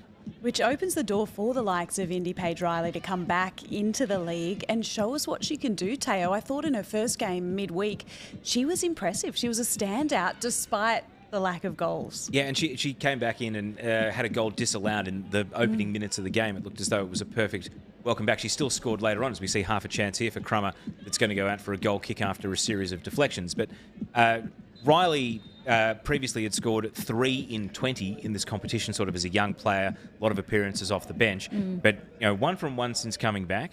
Has only recently turned 21 in late December, so still got a lot of upside, and we've seen her subbed off here. It hasn't been her day. So unfortunately, it seems as though these avenues for goal for the Brisbane Roar, they need to open up. They were just starting to latch back onto the finals conversation. But I think what lingers in the memory is how soundly beaten 4-0 by Sydney FC in Sydney, 4-1 in Brisbane. When they've come up against the top teams, they've fallen well short. They have, and there's something wrong there, because they actually have really great players, very influential players that have a lot of quality. So, and it's hard for, India Page. You can't rely on such a young player. You can't put all the pressure on her to get them out of this rut. It needs to be a collective effort. So, very tough times for Brisbane, but they do have the quality there. Sometimes it's just a goal. One goal is all it takes, and we've seen that with the Wanderers as well. So, it's not all over for them. It's still a long way to go.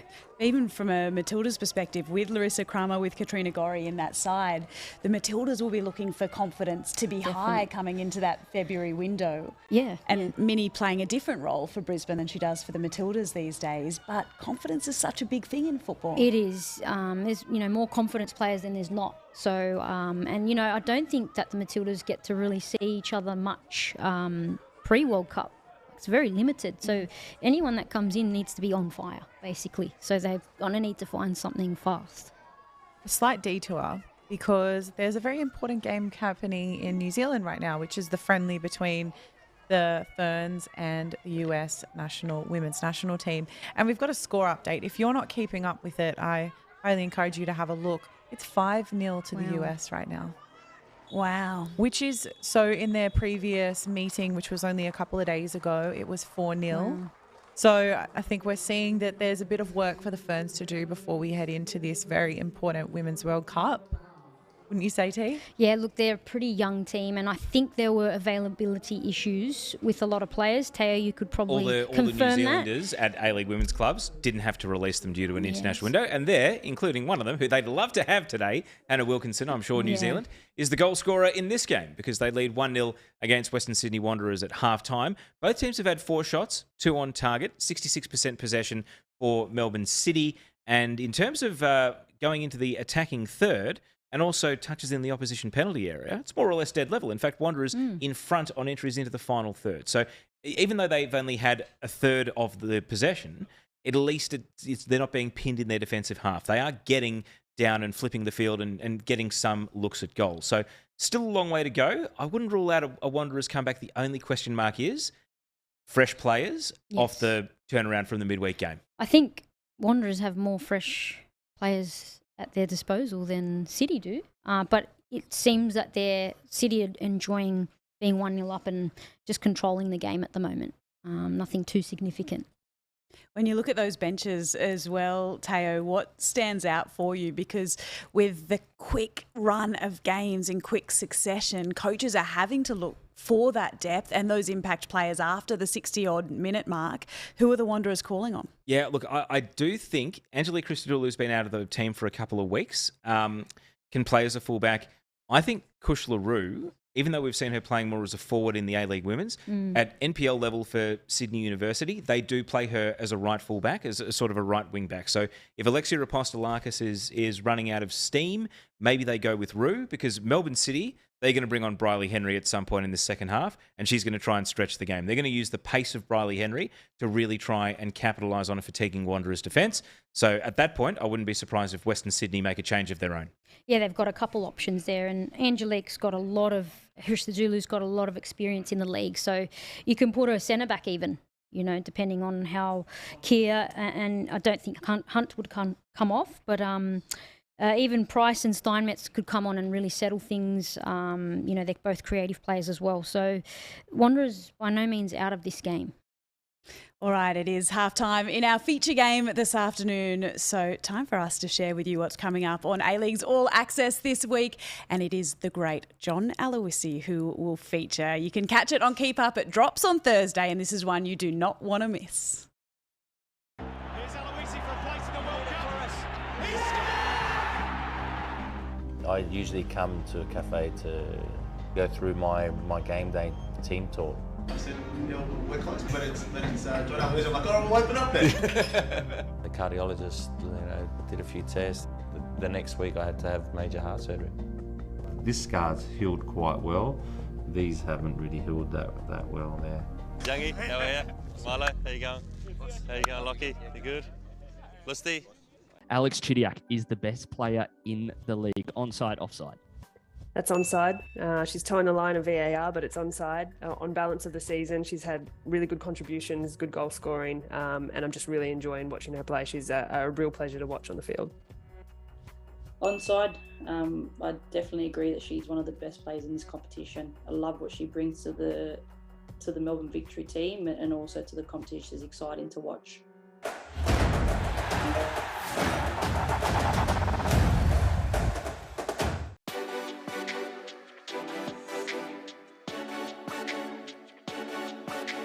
So Carriage away from Toland.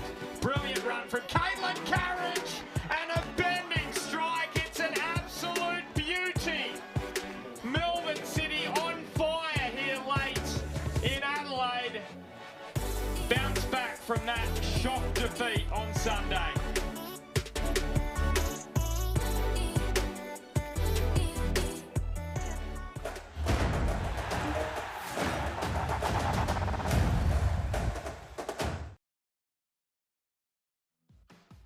I love that A-League's All Access is back this week, and what a way to kickstart it, Teo, but with Socceroos legend John Aloisi, one of the nice guys in Australian football, I've got to say. Yeah, and of course the defending champions, Western United as well, not having the greatest season, so what a time to go behind the scenes with them and see what he's trying to do to turn things around. And of course, I think we need to throw it out there using the hashtag Dubzone.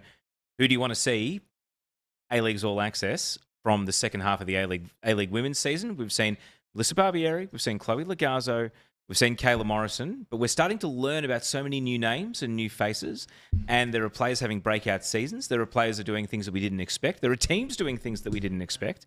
I want to know, who do you want A-League's All Access for the second half of the season in the Liberty A-League? Teo Palizzeri is my nomination. I think while we've got the battle of the teas going here on the couch, with all the football you watch each week, Teo, between numerous different networks, I be honest, we'd be right across it. You know everything you need to know. You get a 2-hour insight into what all of my group chats talk about during the week. It's just football 24/7. I mean, this is just the 2 hours a week we spend only talking about the Liberty A-League. But, if you want my hot takes on the Premier League transfer window and all that sort of stuff, that's all you're getting. It would be very samey from what you're already getting here on Dubzone. There's no greater insight. I don't think you're giving yourself enough credit, Teo. You're far more mysterious than that. One person we did learn more about this week is Zara Bjork Gunnarsdottir, and I'm going to say her surname as few times as possible because I tried hard to get it right this week, and I saw her being interviewed by a fellow player who she'd known for a decade, and Zara still gave her a hard time about getting it wrong. Icelandic surnames are hard, but Zara Bjork, quality footballer, captain of Iceland, and became a very well-known name internationally this week because she took a maternity leave case against Olympique Lyonnais to FIFA, tested the new FIFA regulations, and we now have a precedent that will be felt in football leagues right around the world, Teresa. This is a conversation that has been bubbling along for years, but we haven't seen any great strides, any great changes on this front. So there hasn't been too many female footballers who have fallen pregnant during their careers and have wanted to come back and continue their careers afterwards. You fell pregnant during your football career, captain of Sydney FC legend. Tell us a little bit about your experience, because for Zara, seeing those two blue lines come up was a big shock and one that left her questioning what her career was going to look like. Yeah, look, whether it's a surprise as it was for Gunner's daughter, or, by choice, as a mum to be, you're entering a bit of an unknown where, throughout your pregnancy and then labour and postpartum, it's all unknown, especially for your first time. So, but for me, a little bit different in that I wasn't professional. I fell pregnant in my off season, so which is a difficulty that we have with season-long, season-only contracts. Yeah, so that sparks another debate, which probably might not fit in today, obviously, because I could talk about this for days. But in Gunner's daughter's case, I mean, a club like Lyon, it was appalling. What she had to go through, and at the heart of it is. Finance stuff aside, when you're becoming a mum and, you don't know what's going to happen. You don't know how your body's going to respond. You don't know how your labour is going to be and what, changes your body's going to go through after that. So you've got all that to sort of deal with. What you really want throughout is support and still belonging, to your organisation that, said that, she was still part of the plan. So for her to go away and, no one to really, communicate. I mean, that's at the heart of it all is communication. So that was absolutely appalling on Lyon's behalf. The club that's renowned to be the best, the highest resourced women's team. The facilities and, finances and all that. Yeah, it was quite troubling to see that. And this whole idea of, women have been becoming pregnant since the beginning of time, and it's like this stigma towards pregnancy, you shouldn't have to choose between being a mum and an athlete. That's your job. It doesn't end you. The body is an amazing thing and it bounces back, but you need to sit down together and talk about things so that you can come back from that and everyone can work together. And in Sarah Bjork Gunnersdottir's case, Lyon dropped the ball completely. It's three main questions there, isn't it? It's the pay and security while pregnant, it's the maternity leave after birth, and then it's that support in returning to play. And it was a big precedent that was set, a really clear ruling by FIFA this week, and one that we'll continue to explore here on Dove Zone with our own PFA in coming weeks, in coming episodes, and we'd love to hear your thoughts on that as well. All right, we can cross to New Zealand now. Natalie Lawrence, the Wellington Phoenix coach, has been good enough to join us. Natalie, thank you so much for having a chat with us. Can I start with the game you've just been watching, the Football Ferns up against the US women's national team? US with their goal-scoring boots on once again. What did you make of that game to begin with? Yeah, so I think I've missed the last 10 minutes or so. So when I left, it was 5-0. I don't know whether that's how it's ended. But yeah, it was always going to be a tough couple of games for the Ferns with a number of players not available or on limited minutes due to it not being a FIFA window. I think even full strength, the States are formidable. You look at some of Rose Laval's goals today, and she's just one of the best players in the world. And for good periods of time, the Ferns competed, and I think that was part of the aim.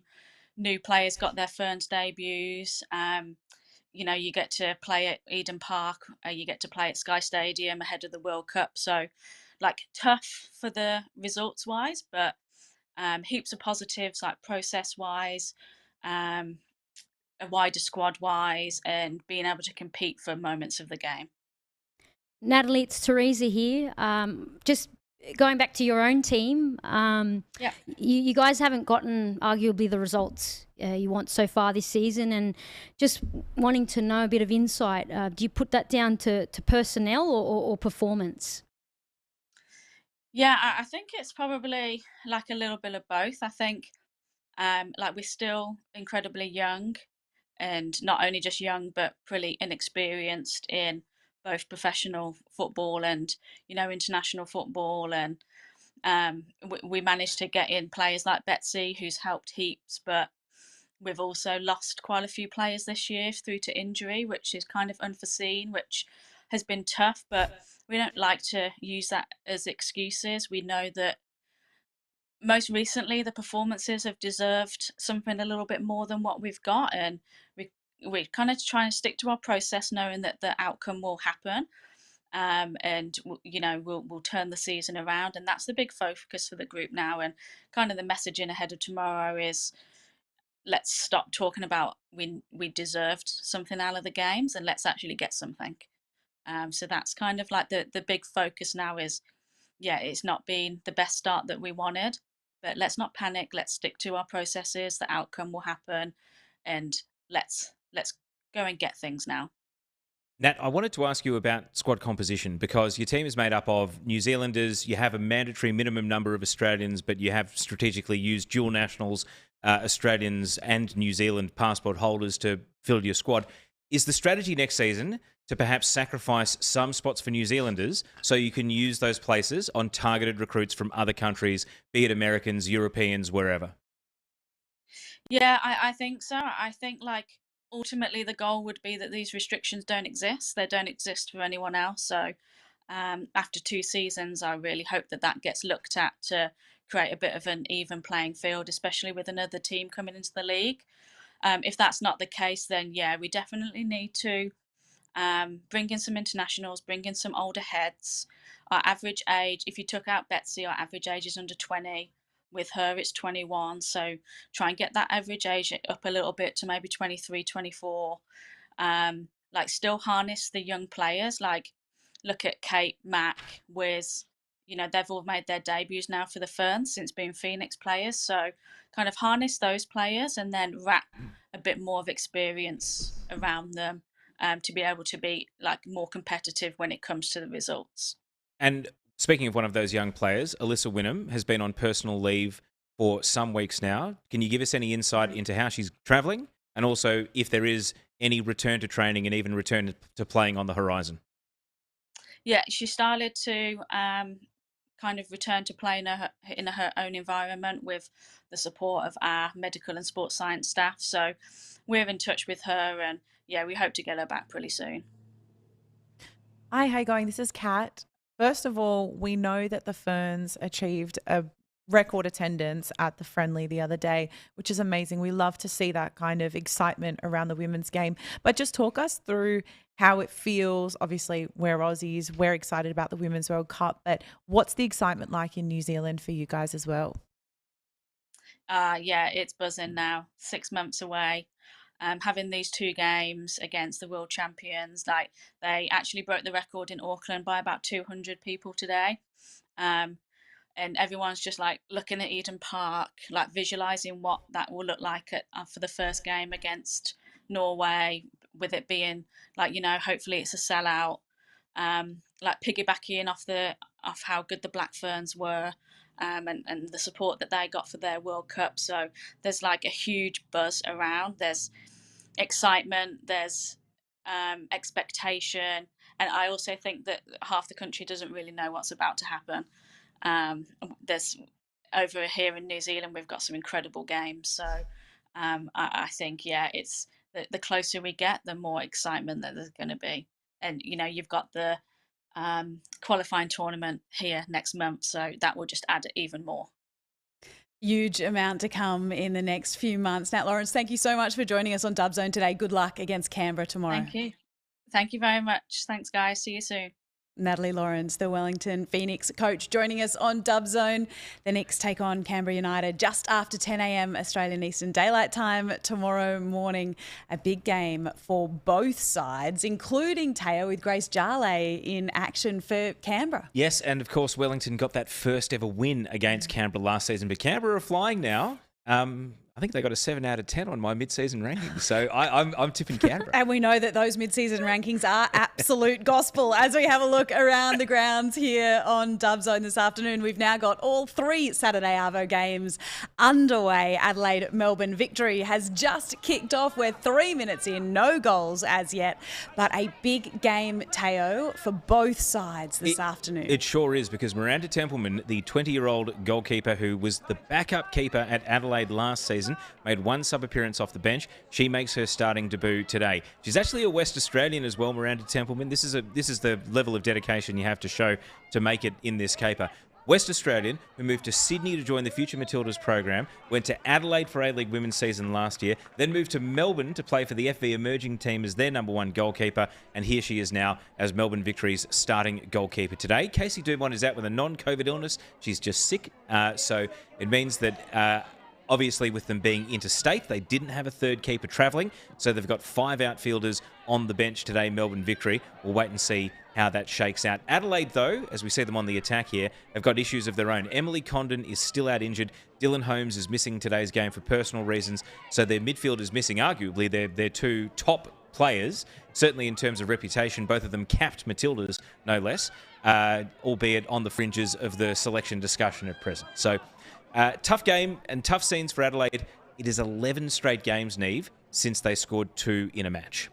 And early December, their last goal from open play, they scored from the penalty spot midweek. T, is that enough for them to feel that goal drought is over? No, I don't think so. In general play, I think they know that they're not where they need to be. So, today is the perfect opportunity to rectify that and get a bit of confidence back and play the way that they know they can play. Just so important, Teo, in this league. Yes, it's a longer season now than it used to be, but confidence massive because it can start to slip very quickly. At the moment, Adelaide in 5th on the ladder, but over the last few weeks, we've just watched the chasing pack get closer and closer. And one of the reasons that they are not scoring the goals is last year's Dolan medalist is yet to open her account. This was the Golden Boot. This was the best player in the competition. And you see there, Teresa, I am going to bring up XG. Adelaide as a team have created the chances and they have not finished them. They are the worst offender for getting into goal-scoring positions and not converting. They are 6.29 goals worse than the chances they've created by XG this season. I mean, last year they were at their lowest ebb mid-campaign and turned around and beat the Brisbane Roar 8-2. But it doesn't feel like that sort of magic moment where everything clicks into place is coming for them. Maybe it'll catch us when we least expect it. I just look at this team, guys, and I just think, what's going on? Is there more to this that we don't know of? Who knows? But I mean, they have played some of the hotter games, and their home games in particular have fallen on hotter days. But I mean, we have half a season now. If this was the W League from inception until about season 5 or 6, today would be the last round of home and away. Yeah. Like, we're still sitting here saying, what are the answers? When are they going to present themselves to us? In years gone by, this would have been their farewell game. We've missed the top 4. The season's over. So they need to find the answers soon. I mean, I'm looking back on past seasons, and I do remember a late kind of run of form. So they've got time to hit that, but they can't be satisfied with where they are. And I don't know what's going on with Adelaide, but I'm shocked to see them where they are at the moment. I mean, even though they have created chances and not finished them, I would also say that their movement in the front third and their ball speed has been an issue in terms of opening gaps and stretching defences and catching teams out. But some of those key moments during the season, conceding the 2 goals in stoppage time to Western United, that certainly rattled them. Yeah. But that doesn't explain, the poor finishing against Newcastle, and then, of course, in the second half, Newcastle were able to beat them. And now, Newcastle keeping a clean sheet against Adelaide stands out like the biggest outlier result of the season right now. And it's extraordinary that Adelaide, for all the training they must do and the plans that they have, they're losing players. They're a couple of key names down today, but from a set piece, albeit, they have scored right here. So Adelaide 1, Melbourne Victory 0. And maybe we've just talked the ball into the back of the net here. Look who it is. I think it's Fiona Wirtz. There you go. And the Dolan medalist is off the mark. And hey, maybe this is the start of something special. Maybe, and hopefully the floodgates have opened. Lovely delivery from Mindy Barbieri, and what a finish, what a header. It's what she does best. And I was just about to say, it just seems like morale is really low out there. You just sense that. But hopefully this has, lifted them. Well, that's the thing for us to be talking about it. The frustration in the locker room for these girls would be so high because of the standard that they set for themselves last season. Fiona alone would feel so much individual pressure to match that same performance from last season. So Hopefully this is a sign of breaking that goal-scoring drought and a change is to come. And I think a thank you message will be coming your way, actually, Teo. Well, I want to just suggest that Fiona Wirtz, this is not a young player. This is the player in the peak years of her career at 27 years old. But having played at a high enough level, the second tier in England, but then come to Australia, played South Australian NPL, recruited into the A-League Women's, but then after winning the Dolan medal, accepted a full-time contract with Kvinna over in Norway. I think there is an element of readjusting at a mature age to going full-time professional, and perhaps that's taken a toll. And, she did miss a couple of games earlier in the season with a minor knock, not a serious injury, but I do think, Teresa, that, you compare Fiona Wirtz, who's making this adjustment mid-peak, as opposed to young players who now are hopefully going to be growing up with the benefits of being able to turn professional and sort of, once you sign and you get that move overseas, you stay overseas, you build a career. It's, I think there are exceptional circumstances for some of these players who are still just, dipping in and out of the idea of complete amateurism, semi-pro, pro. Especially as a mature player. I think, it'd be harder to adjust. And I'm pretty sure she came only a couple of days before their first game from a very cold climate, to the very harsh heat here. So, it's taken a long time for Fiona Wirtz to adjust, and hopefully for her it's a season of two halves, and the second half of the season she really hits her straps. I wonder if this is the 8-2. Have we spoken that into existence as well? Watch out, Victory fans. I'm sorry. I have to shout out Megan Borg with an amazing pun, because I did say that I like a pun. She said that goal was Wirtz the weight. No. It's a good one. It's a good one.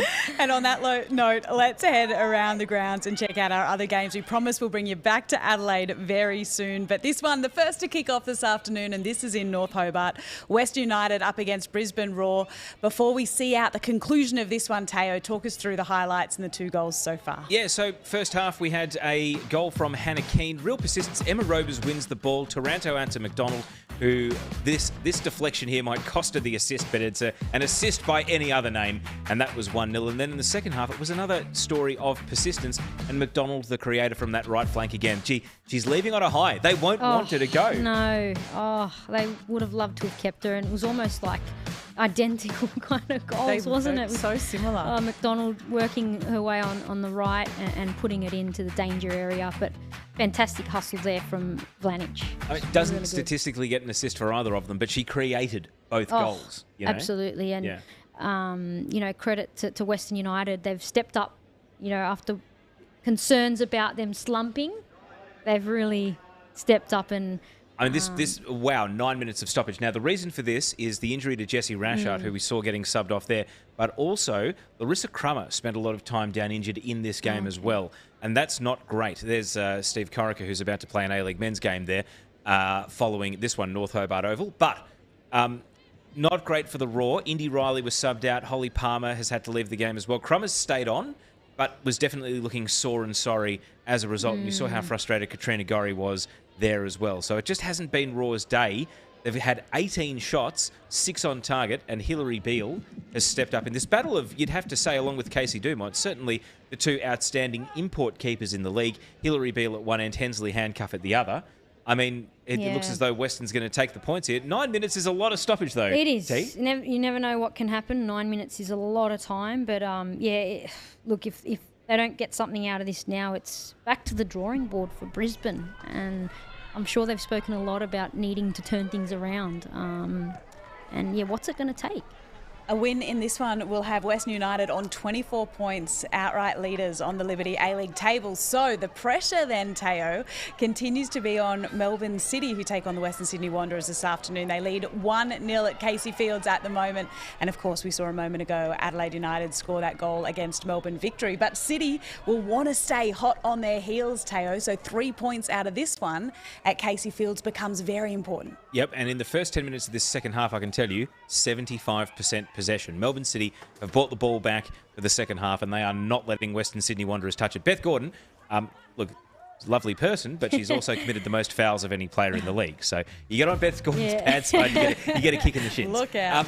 So here's highlights from the game. This was Caitlin Torpy's header and then fumbled by Sham Karmas into the path of Hannah Wilkinson, who scored the opening goal. So Karmas preferred to Jordan Bloomer today. Bloomer out, and we don't have the exact reason, but we are assuming that it's an injury, and that was a letdown there for Western Sydney Wanderers. Here's later in the half, though. Western Sydney trying to come back. Great run by Amy Harrison, and Serena Bolden was calling for the pass, but Harrison decided to shoot instead. Melissa Barbieri, even if that was maybe drifting off target, safe as houses. Yeah, look, in terms of City's goal, really came from nothing. And that's the last thing you want against City, because when you go behind against them, it's very hard to come back. But look, Wanderers have come out with energy, as they have the last 4 rounds, and anything can happen. Now, the effect of the midweek game has taken its toll here. Serena Bolden's been subbed off at half-time and has been replaced by Kush LaRue. And then Mel Caceres has come off for Malia Steinmetz. Steinmetz, one of the New Zealand players that was not released, of course, to go and play for New Zealand due to it not being an international window. But after playing the 90 minutes midweek, she's come off. So Kat Smith has shuffled the pack a little bit here. In order to try and find some fresh legs at the start of the second half. I've really liked Rue since she's come into the league. I assume coming on for Bolden means that they will be playing her up front. In fact, that's her chasing and pressing right there. So we'll wait and see if Wanderers can get anything going in an attacking sense. But we were talking about our teams of the season in the first half, Teresa, and I think we've got a bit of a burning question here from one of our Dub Zone viewers. About Rojas not being picked when she's been voted best player in November, December by fans and in the recent PFA, so amongst peers as well. 4 goals in 5 games and 2 assists, let alone her stats and impact on City's performance. So how many games did she miss? Oh, she's missed since then? Yeah, she's missed a few. I'll give you the exact number in a second. But I mean, that's my reasoning. That's your rationale. Yeah, because you don't know what would have happened in those games. You're only as good as your last game. So 4 and 5. Yeah. And half the season is 9. That's right. So she's played just over a quarter of the season. Yeah. So to me, it was just too many. And obviously, I considered her, but it was just too many missed games. So I hope that answers the question there. Yeah. My logic was I picked the leader of the Golden Boot as my centre forward. I picked the outstanding left-sided winger in Amina Rekic as my left forward, and I picked what I thought was the outstanding right-sided attacker in Vesna Milivojevic as my right forward. And even though Cote could probably lay claim to playing anywhere across the front 3, I was just a bit more defined by position when I was picking that front 3. For me, it was out of Ekic and Rojas, and I just found Ekic had played more games, so that showed her consistency. I know she did get injured the last couple, but it was more than Rojas. So here's a question. Even missing half the season potentially by the time we're done here. And Rojas comes back after Chile, they hope, qualifies through those playoffs in New Zealand for the World Cup. Would Rojas win the Dolan medal? Yeah, I mean, why would not? Rojas pick up enough votes, even missing that many games, to still finish our player of the season? Yeah, because I think the season's long enough now for her to make an impact and fight for that. Definitely. If she gets enough 3-point games. And you know what? Then by the end of the season, our 2 teams could and probably will be completely different. I look forward to holding you both to your mid-season teams when we get to the end of the season and we revisit them. But what's safe to say, Teo, is that City will absolutely welcome Rojas back when she is free to play again. Yeah, it's gonna change how they play, and I wonder, ahead of the World Cup, of course, Hannah Wilkinson's a key part of the New Zealand team. Will they have to find a way to play both Wilkinson and Rojas? And then Holly McNamara will be coming back from her injury. Policina, of course, has been one of the outstanding players of the season. Daniela Galich is the Young Player of the Month nominee. They're just spoilt for choice. I mean, who's getting squeezed here, Teresa? I mean, you have to play some You're going to try defenders. and fit them all in. Yeah. But yeah, they are absolutely spoilt for choice. To be honest, this may be controversial, but Wilkinson's the one I'd take out. And I think you'd use Wilkinson as a situational player, as a super sub for when you need the tall forward.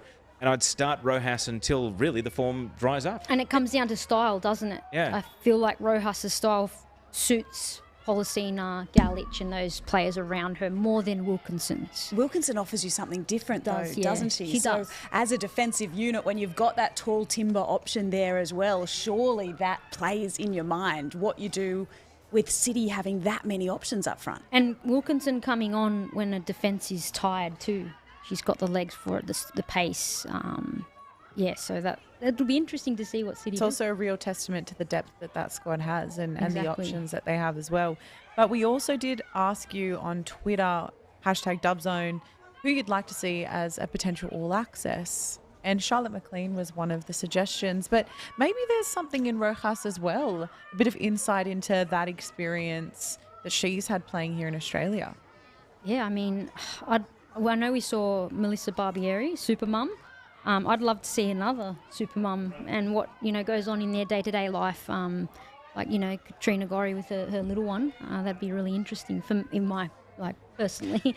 I think given the landscape, and we obviously spent a bit of time talking about it before with this maternity leave element that is all over football media right now, it's a huge talking point, and it would be really interesting to see a deep dive into that experience. The likes of, obviously we know Katrina Gorry has been going through that as a player, and we did note as well that she told through her own experience that she spent 75% of her salary on childcare and child-related expenses, which I think is such an insight into the fact that these players really need that support from their clubs, especially if this is their sole income. There's a lot of responsibility there. And I think in every other industry, there's pressure to have maternity leave contracts and real policies in place.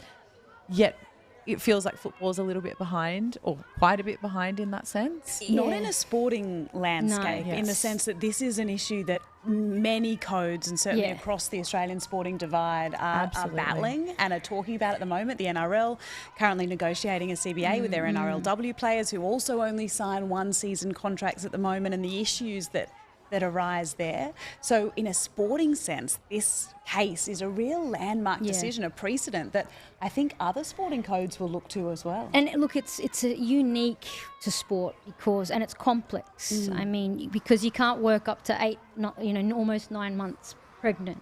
There's a few differences in that regard, and it's a high performance career. So where, once you're not able to perform on the pitch, a club's going to have to replace you for that time being. So you've got that worry as a player, when I come back, will I have a place? So there's all that security involved as well. But yeah, interesting that, Katrina had to spend 75% of what she earned, to make it work. I think one key thing here is that Netball Australia have done a really good job of setting that precedent for parental leave and maternity leave. And granted, it is a sport that's been commonly associated with females. Doesn't mean males don't play it, but it has been shaped to suit the needs of females. And so they've really set a precedent for what the football industry should potentially do. The women. I mean, it's a matter of sitting down at the table and discussing and learning from other codes as well. Why is this such a tough conversation when it's such a natural thing? It really baffles me. It's a conversation we'll continue to have here on Dub Zone over the coming weeks. But Teo, we have just heard the full-time whistle go in North Hobart, and it is Western United victorious over the Brisbane Roar 2-0 in that game. It is, and it means that at the halfway point of their inaugural season, 9 games completed, Western United have 8 wins from 9, 24 points. They will be top of the ladder for another weekend because they can't be caught by Melbourne City. They're in the lead, but they're on 22 points from an extra game played as well. Sydney FC not playing this weekend. They're on 18, so they're 6 back with a game in hand. And then Adelaide United, currently with their 1-0 lead, would sit in 4th on 16 points, 8 points back, having played an extra game. So Western United, they bounce back from their first defeat against the Western Sydney Wanderers, and they are in the box seat. Could they win the Premier's Plate in their inaugural season? I think they've certainly, by keeping a clean sheet and absorbing a lot of attack from Brisbane today, they've really answered some questions about their resilience. And going down to Tasmania, a neutral venue, by no means a home game for them, because it's the first time they've played there as well. That is a super, super result for them, and it puts them in such a good position to, they're currently 9 points clear with a game in hand in the finals. Just full stop, just to play finals in their inaugural season. That's pretty incredible that they could win a premiership in their first season, and they looked comfortable today. And a key part of that has been their marquee signing, Jessica McDonald, who's been good enough to join us from North Hobart Oval now. Jess, thank you so much for coming on Dub Zone. Congratulations on the victory in what is your final game for Western United. Talk us through that game and going out on a high as you are. Yeah, my biggest goal was to obviously make as big of an impact as I possibly could for this club and for all these young ladies here on this team. And this journey has truly humbled me, and especially to come down here and make the sacrifice that I made to obviously leave my son.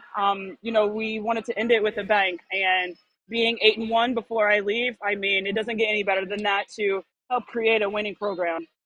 Talk us through that journey for you, Jess, that decision to come to Australia, to leave your son in the States, and what that has been like for you as a football player, but also as a mum over the last couple of months. It's been incredibly bittersweet. My son, he's at an age where he understands the sacrifice that I'm making. But at the end of the day, this was a journey that I had to continue on in my career because I lost a lot of confidence last season in 2022 as a footballer. And one thing I really wanted to do this offseason coming down here to play for Western was to have fun and gain more confidence. And so that's exactly what I did. And I'll definitely leave here satisfied. And I know my son at the end of the day will be proud of me. We obviously miss one another, but I had to tell him and continue to remind him that this is just for a short period of time. Jess, your level of performance here has been exceptional. I mean, today you've created both the goals, even if the statisticians won't give you the assist. You created both the goals. You're leaving on a great high. At your current age, with your professional career, how many years do you want to keep playing for? Would we even see you come back next season, maybe on a permanent contract rather than a guest one? It's been offered to me, trust me. So it's nice to obviously have those options, but we'll see. I'll be 35 next month and been kind of content with the way that my career has gone. So I guess we'll see. It's up in the air, but for now, I'm just going to enjoy this year. And of course, you were part of the USWNT's victorious World Cup squad in 2019. Are you coming back to Australia for the World Cup later in the year? Is it as a spectator? Are you going to be an ambassador? Do you have a formal role as a former World Cup winner, as someone who's held that trophy? Do you get some sort of esteemed status to be able to travel as a guest of the US team? How does that work?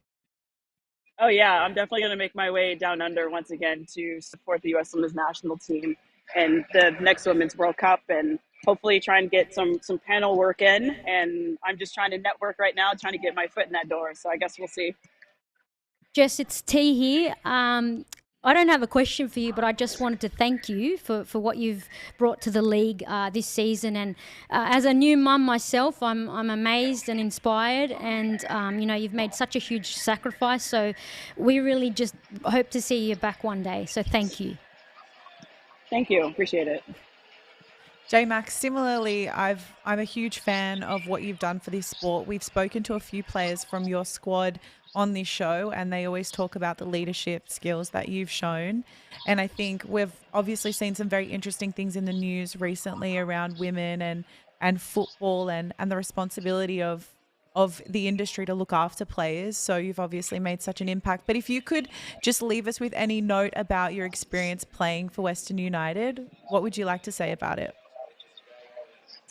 I would definitely have to say it was a fun season. I know I said that before, but it truly was to obviously come here and help create a winning environment. And that was my goal when I came down here, but to also have fun. And one incredible thing that I have done at the end of the day, this is just cherry on top, but created new friendships. These are such incredible human beings that I was able to play on the field with. And so I'm just so grateful for that and grateful for what my job brings to the table, and that's creating many friendships, around the world and back.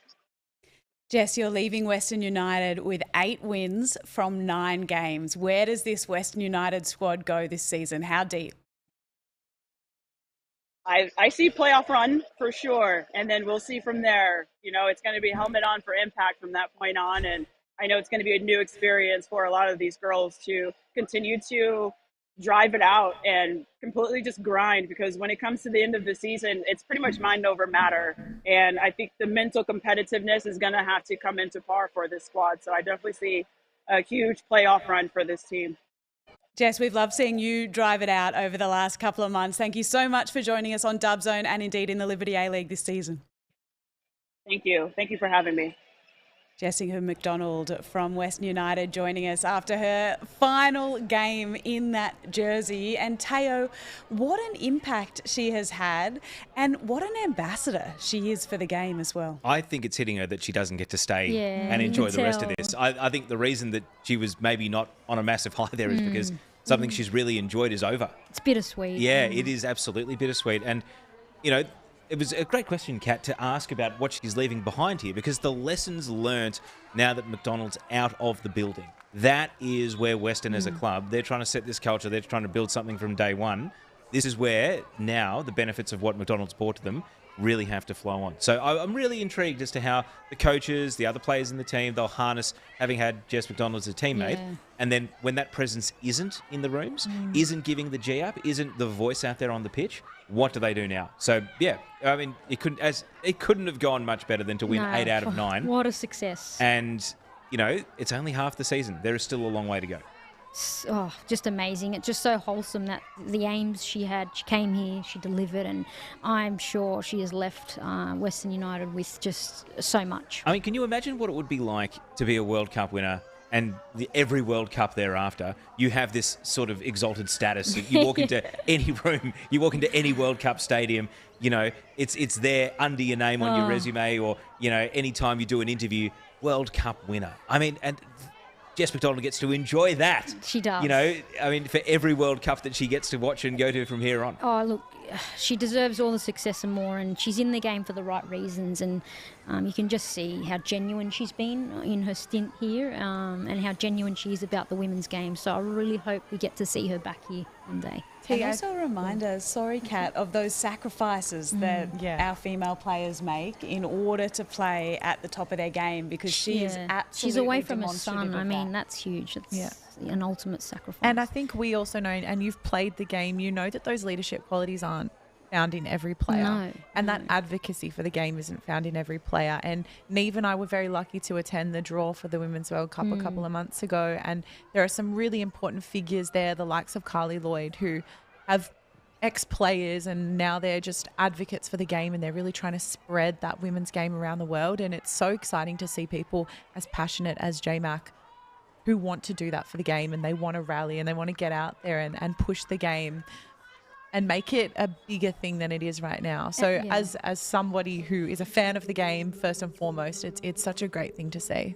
Yeah, it is, and it's a good lesson for other clubs as well to maybe, you know, bring players like her into their clubs to, you know, build culture and for the future as well. Well, she said there'd been offers. I mean, you'd have to think. I mean, obviously the NWSL season has a fair bit of overlap, and if Jess McDonald is still good enough to play in that competition, it would limit her in terms of being able to commit to Australia for the full campaign. But at some point or another, the offer's going to come in, and you just wonder what other competitors are out there. We saw with Cote Rojas, Sydney FC was her third club after Adelaide and Canberra. Yeah. And now Melbourne City is her fourth club. If you're good enough, there will be people lining up to sign you. Definitely, and there's a lot of players, you know, obviously a lot are in season and the clash is really hard to deal with, but there are some like recently retired massive names that, who knows, maybe they've got cold feet about retirement and don't want to, you know, leave the game just yet.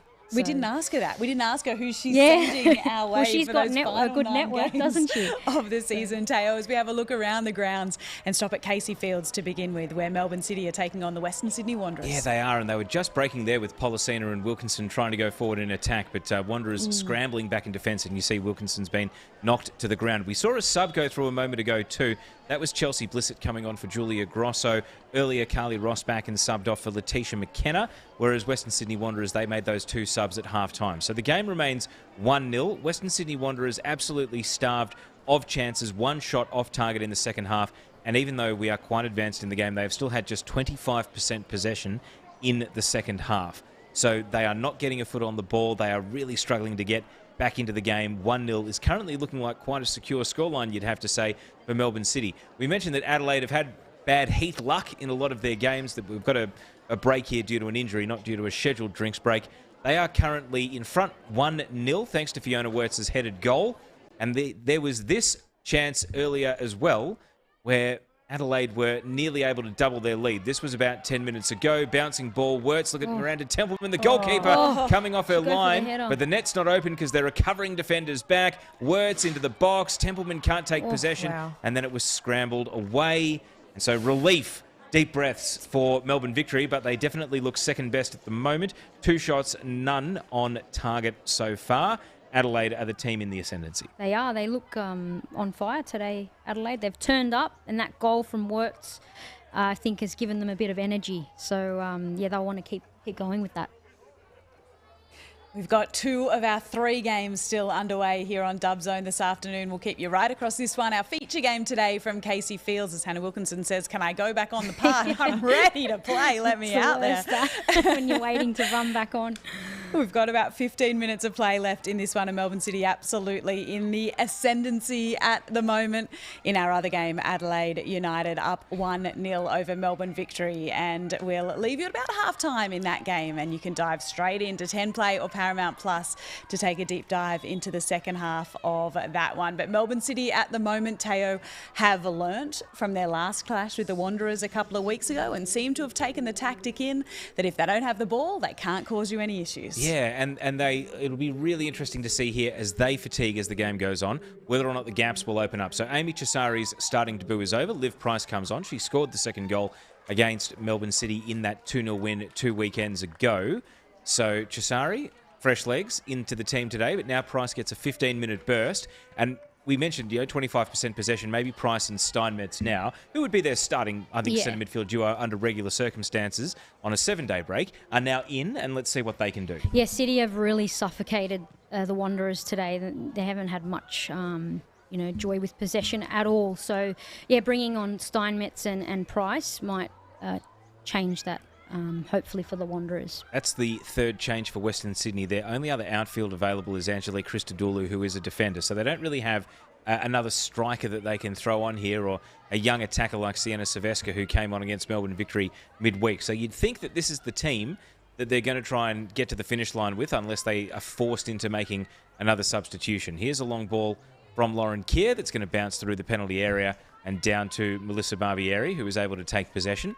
One thing we haven't mentioned today is that Melissa Barbieri is back as the number 1 gloves at Melbourne City, but Sally James is out with a finger injury at the moment, and Charlotte Reheshin, who is actually the daughter of a former NSL goalkeeper, Adam, she is on the bench, the 16-year-old, and Sally James is out with another injury, and that's just been something that has cursed her career, whether it's at Canberra or since moving to Melbourne City, that she just can't consistently stay on the park. Yeah, obviously it's an issue for Sally James, but, I mean, how good has Bob's been? Just incredible. And did we mention earlier to 99th? 99 today. Yeah, she'll hopefully rack up her 100th, next game. And that's amazing for Bobs, and she'll be thrilled, and, the players around her will be absolutely thrilled. To be fair, she wasn't thrilled when we asked her about it last week. Really? She said, what about my games for Victoria Vision?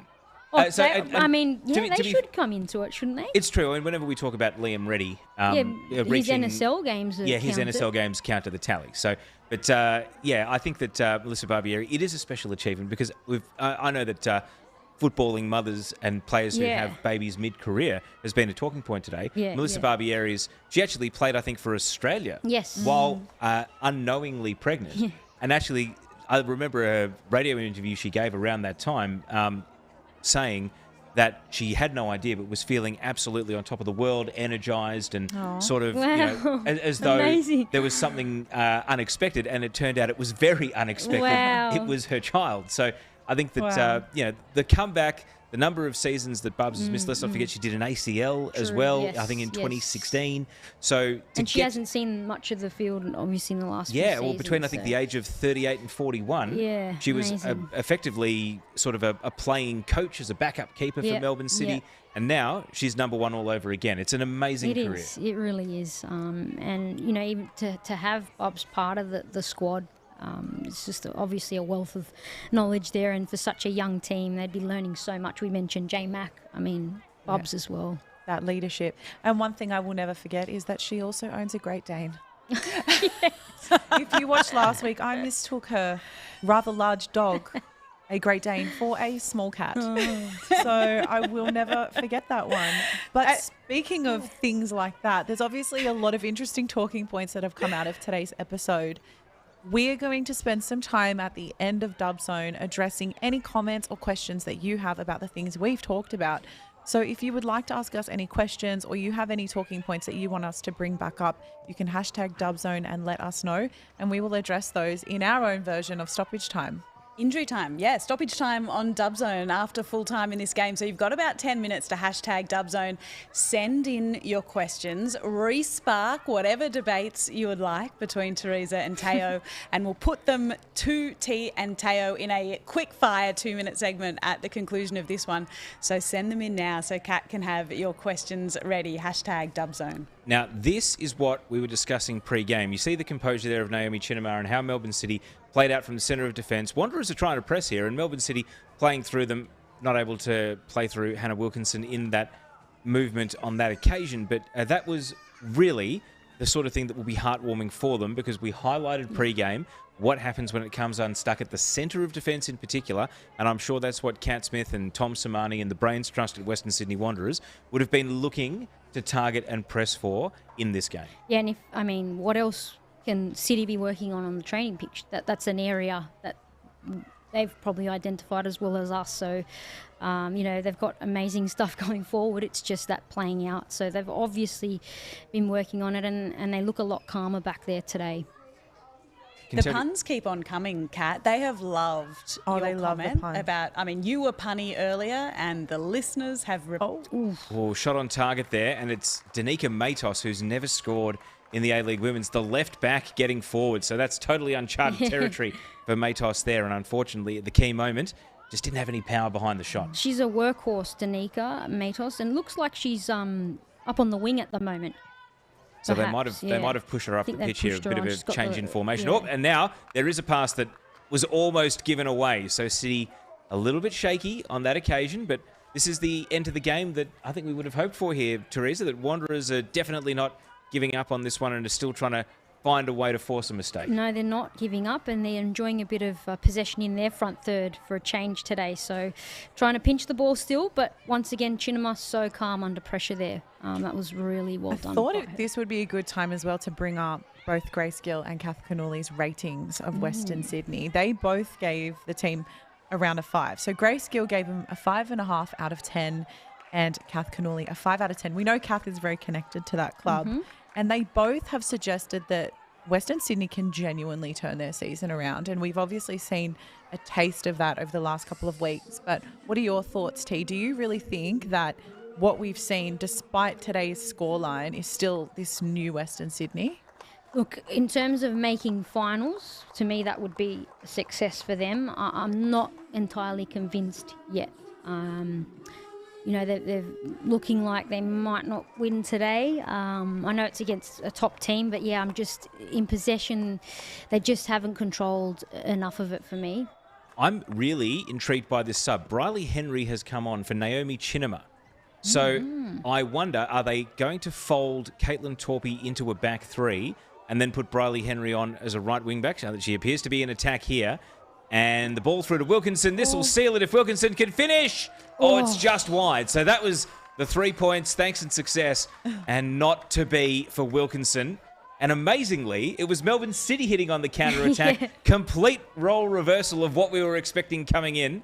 But this was Letitia McKenna with the great pass to set Wilkinson through, stayed on side, but not able to finish. No, she didn't have the finish she would have wanted, obviously. But, just on that change, City have gone with the back three in their history. So maybe they're going for it. Dario might, expect more goals, and he wants them to just go for it in the last 5 or so minutes. We see the sub there. Sophie Harding must be absolutely exhausted because she's come off for Angelique Christodoulou. So that's an attacker coming off for nominally a defender, but it looks as though Christodoulou has come on and taken up quite an advanced position here. So it seems as though we're throwing out the form guide here. Definitely. Players are playing in improvised positions.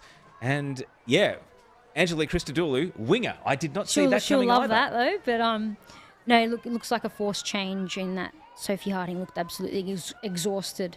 But, still energy there in fresh legs. And there we go. Shaky Emma Checker, the back pass to Melissa Barbieri. It's almost like we've joined this game at the perfect time to see all the talking points from pre-game manifest in front of us here. Right when the stakes are high, 5 minutes of regulation to go. And the pressure's on. Look, they haven't perfected that yet. It's going to take time for City to, fix that issue they have. But, it's under pressure now. This is where we'll see it coming out.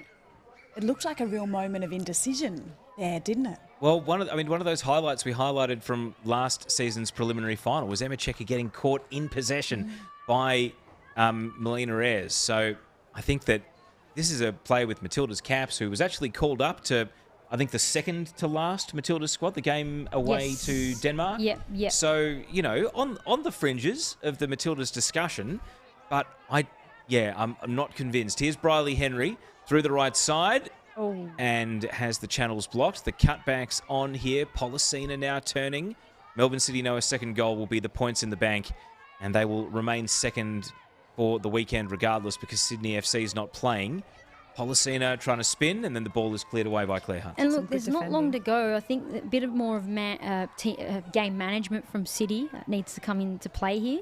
If in fact they have gone to a back three, that's what would be putting a bit of pressure on them. So, they're still going for it though, but, they don't want to take too much risk at this point, being 1-0 up. Here's a chance now, edge of the box, and the shot from Briley Henry is over the bar. I am surprised at how late they've brought her into the game. I thought that her pace might have been handy a bit earlier, but straight away she's made an impact since coming on. Yeah, she's been good since she came on. As we have a look around the grounds, approaching halftime at Service FM Stadium, and it is Adelaide with a 1-0 lead over Melbourne Victory in that game, and 1-0 Melbourne City as well over Western Sydney Wanderers in the other. But this one approaching halftime, Teo, and it is Adelaide, despite all of our talk about their lack of goals, with a 1-goal lead approaching the break. Well, I mean, it's worth remembering that they haven't scored 2 in a game since February the 26th. The stat stands. Of 2022. So, it'll be 11 months this week. If they can score a second today, that'll be a real weight off the shoulders, I imagine. But then again, they did win the wins that they have, all 1-0. And with Jenna McCormick back in the centre of defence today, Mariuszka Waldis is having a good season, not a great season, but a good season. Maybe that defence can hold up and 1 will be enough for Adelaide as we see a shot go over the bar here. And just a little bit wide. But, Teresa, Melbourne Victory, they are not getting much going in an attacking sense. 4 shots, not on target. Their XG today is 0.11. However, they have had 37 entries down into the final third. So at least territory-wise, they're not getting pinned in their own half, but they just aren't creating, never mind finishing what they create. They're not, and I know they're missing a couple players, but, Teo, it just keeps coming to me. You gave them a 7. Like, that's just... To be fair, that's a lot. To be fair, that was before this game kicked off. I know, true, but still. To rationalise that, both Grace Gill and Kath gave 7.5 and a 7 respectively. Yeah, but what did they give Sydney FC? That's the real question. I don't think the difference was that drastic. Got you there. Yeah, they both gave an 8 to Sydney FC. Oh, interesting. Like, I don't think Victory would be happy with where they're at. Yeah. 7, if you're giving 7, that means, there's plenty of room for improvement in a 7. What there is, but it's Teo's still rankings, you're at a good or... place. So last minute of the stoppage minute has expired here. So Victory are down in attack, but I don't know if the referee is going to give them the time to do much about this. In fact, no, that's the halftime whistle. So if you do want to watch the second half after Dub Zone's over, jump onto 10 Player Paramount Plus, and you can join one of the best rising commentators in the industry, Taryn Heddo and Catherine Cannuli, friend of Dub Zone. Nice. I think we've got Kath Cannuli on the couch with us here on Dub Zone next week, actually, which will be great. And looking forward to listening in to a call of the second half with both of them after Dub Zone wraps up very soon. But at halftime, you would think Adrian Center, who hasn't had a huge amount to celebrate in recent weeks, he would be happy with the lead at the break. Definitely. And I think best thing for him to do is really pump up the troops and tell them how happy he is with them. They have dominated this game today. They look the brighter of the two sides. And a nice break from the heat. They'll come out fresh. If any team's used to the heat, it's Adelaide. So they'll have that, working to their advantage today. Teo made that point that the weather has been pretty harsh on this Adelaide side, and I wonder if them getting slightly better weather today is actually a bit of proof in the pudding that they have really copped it. Yeah. We've got a corner coming up here for Western Sydney Wanderers. Now, we're about to find out how many minutes of stoppage, so I don't know if they're going to send the keeper up just yet. But this is a moment to just get as many attackers, crowd that penalty area, and try to will it over the line. They've got a tallish team. Western Sydney Wanderers. Claire Hunt is a good player in the air. Lauren Keir is very hard to knock off the ball. 4 minutes. All right. So this is it for Western Sydney Wanderers. They know how long they've got to go to try and grab at least an equaliser. The wind is favouring them here. for Amy Harrison's corner. Bending to the back post. Turned into the edge of the 6-yard box. That was a chance. And I think the referee's whistle had already gone. Okay. It may have gone out at the byline there.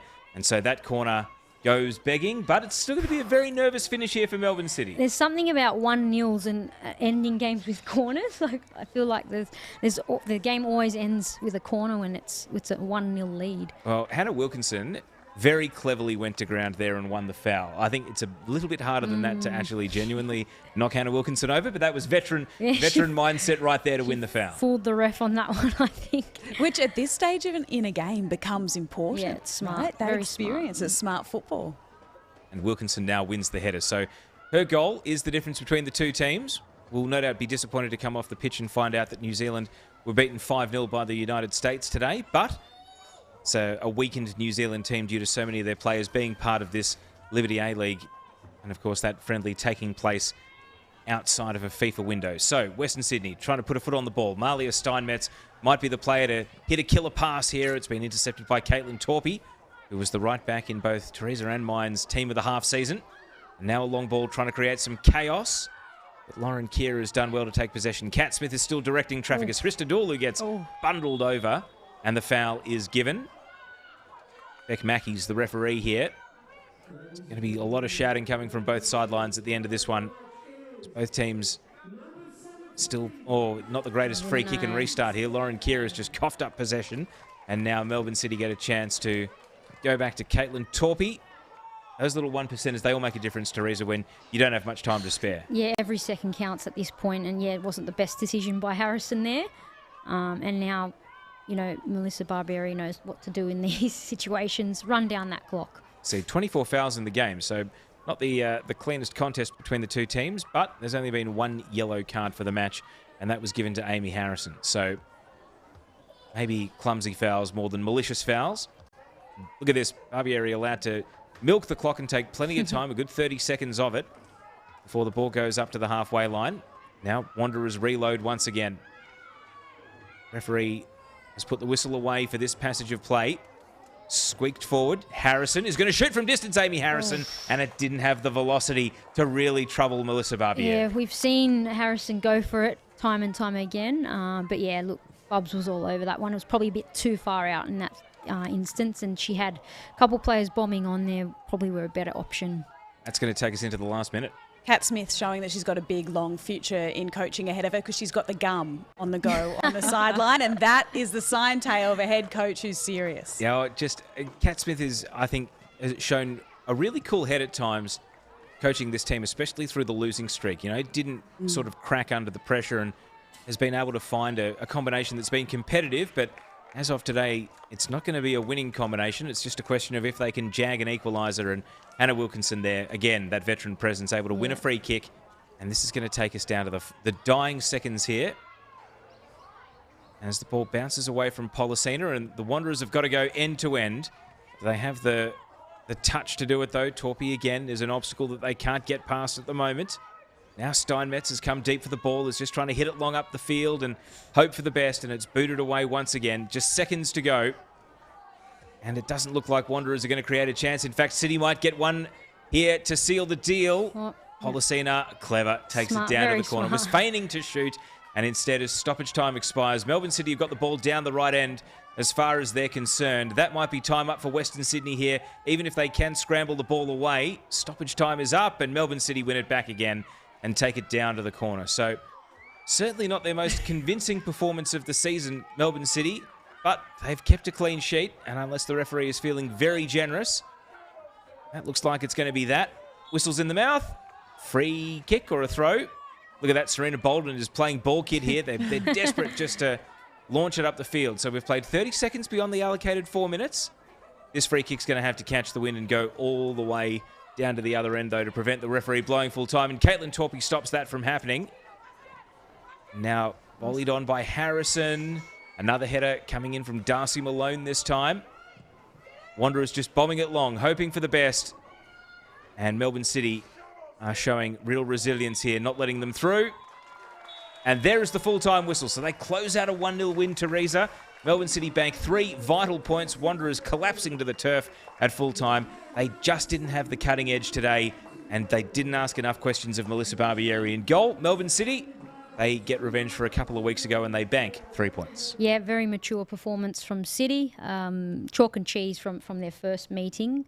And yeah, unfortunately brings to an end Wanderers' run. But look, let's see if they can bounce back from this. There was some positives in it for the Wanderers. But yeah, just couldn't get over the juggernaut City today.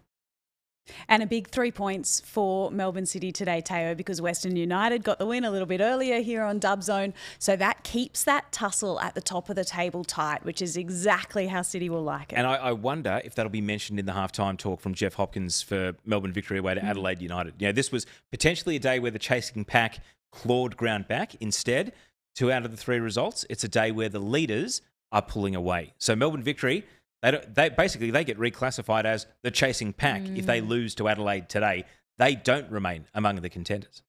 Whereas with Sydney not playing for a couple of weeks, with Sydney not on this weekend, it's a chance for victory if they can get 3 points in this one to draw level on points with Sydney FC and make sure that they've moved through this little bit of a rut without too much damage being done. Yeah, and put the pressure back on Sydney as well. So they'll want to really bounce back in that second half. So I think, yeah, Jeff will give them the strong word. They're not out of it by any means, but yeah, they need more.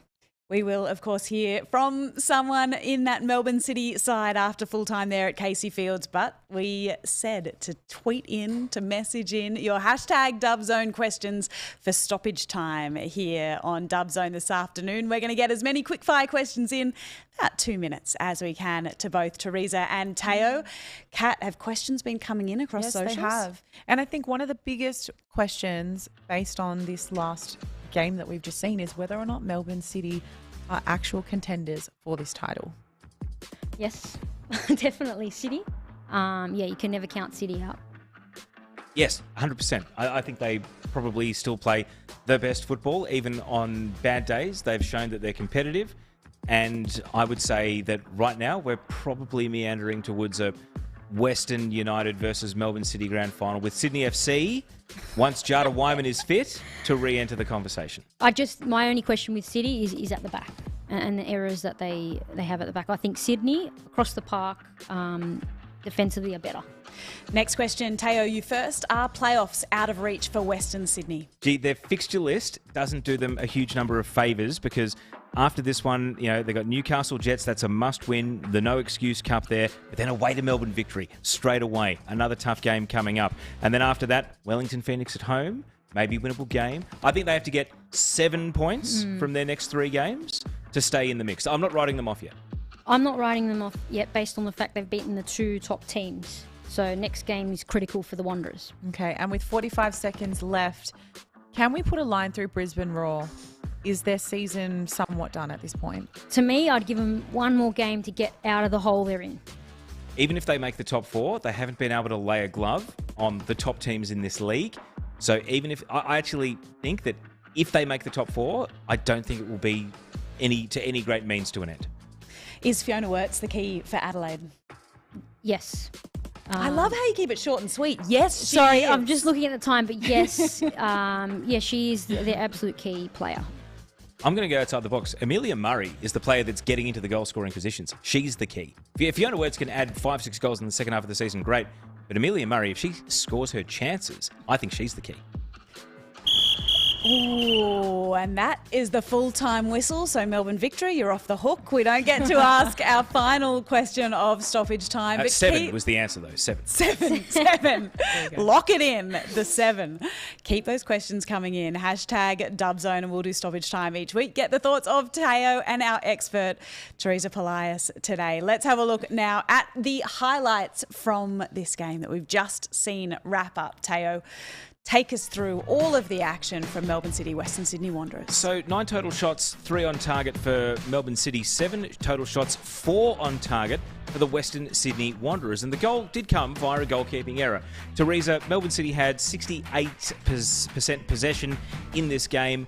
They ended up completing 556 passes. It wasn't them at their best, but they got the 3 points. Yeah, it goes to show how fit the Wanderers are to be defending, at that percentage.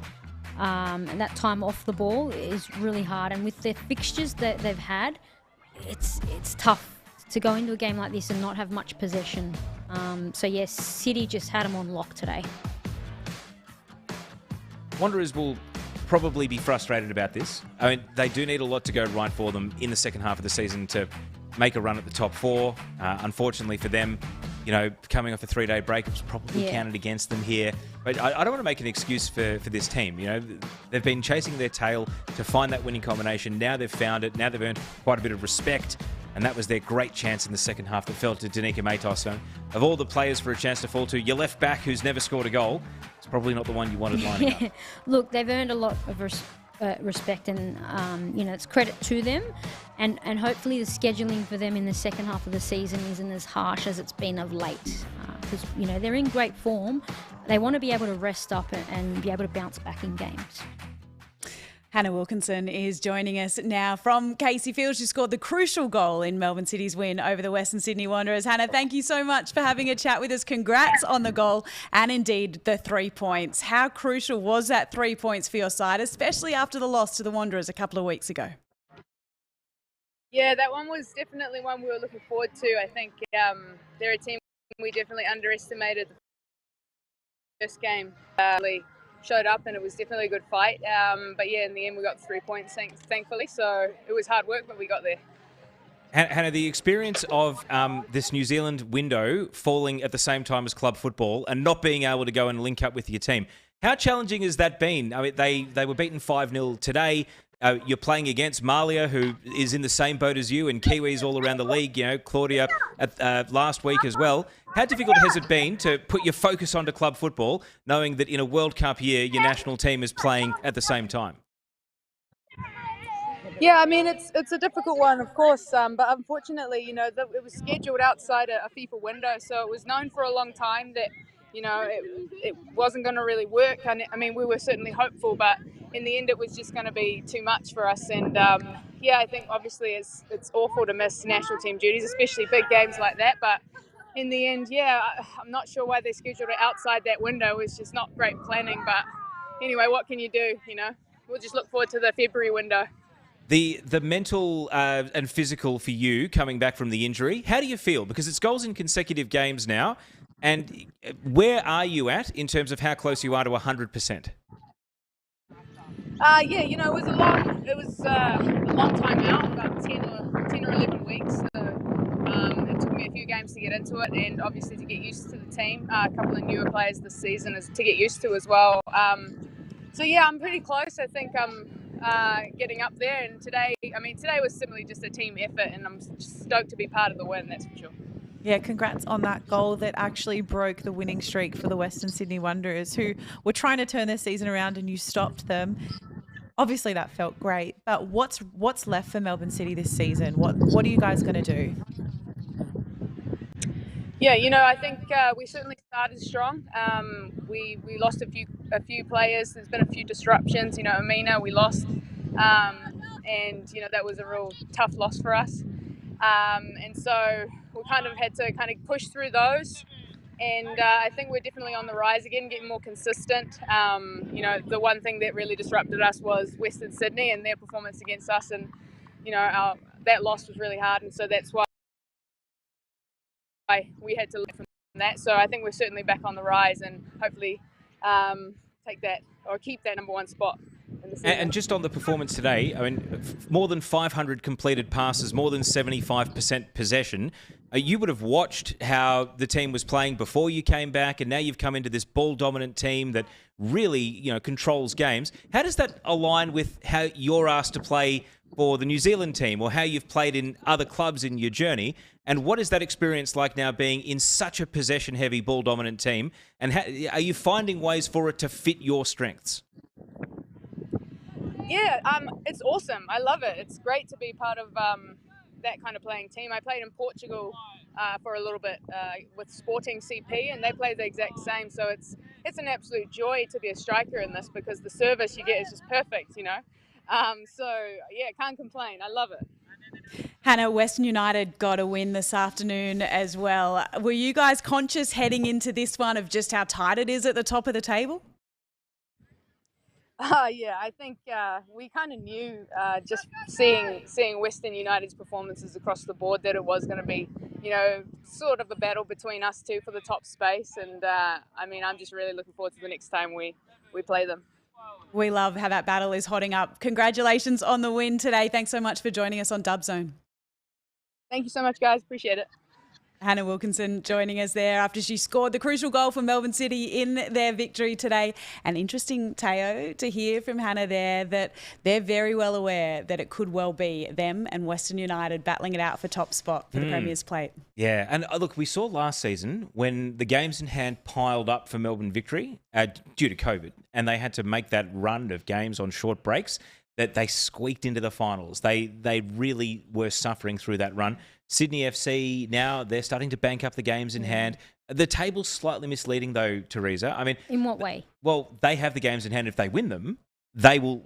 It's a 3-team race. It's not a 2-team race. No, it is for now, but it is 3 teams. And even with the game in hand, Sydney are very much in touch.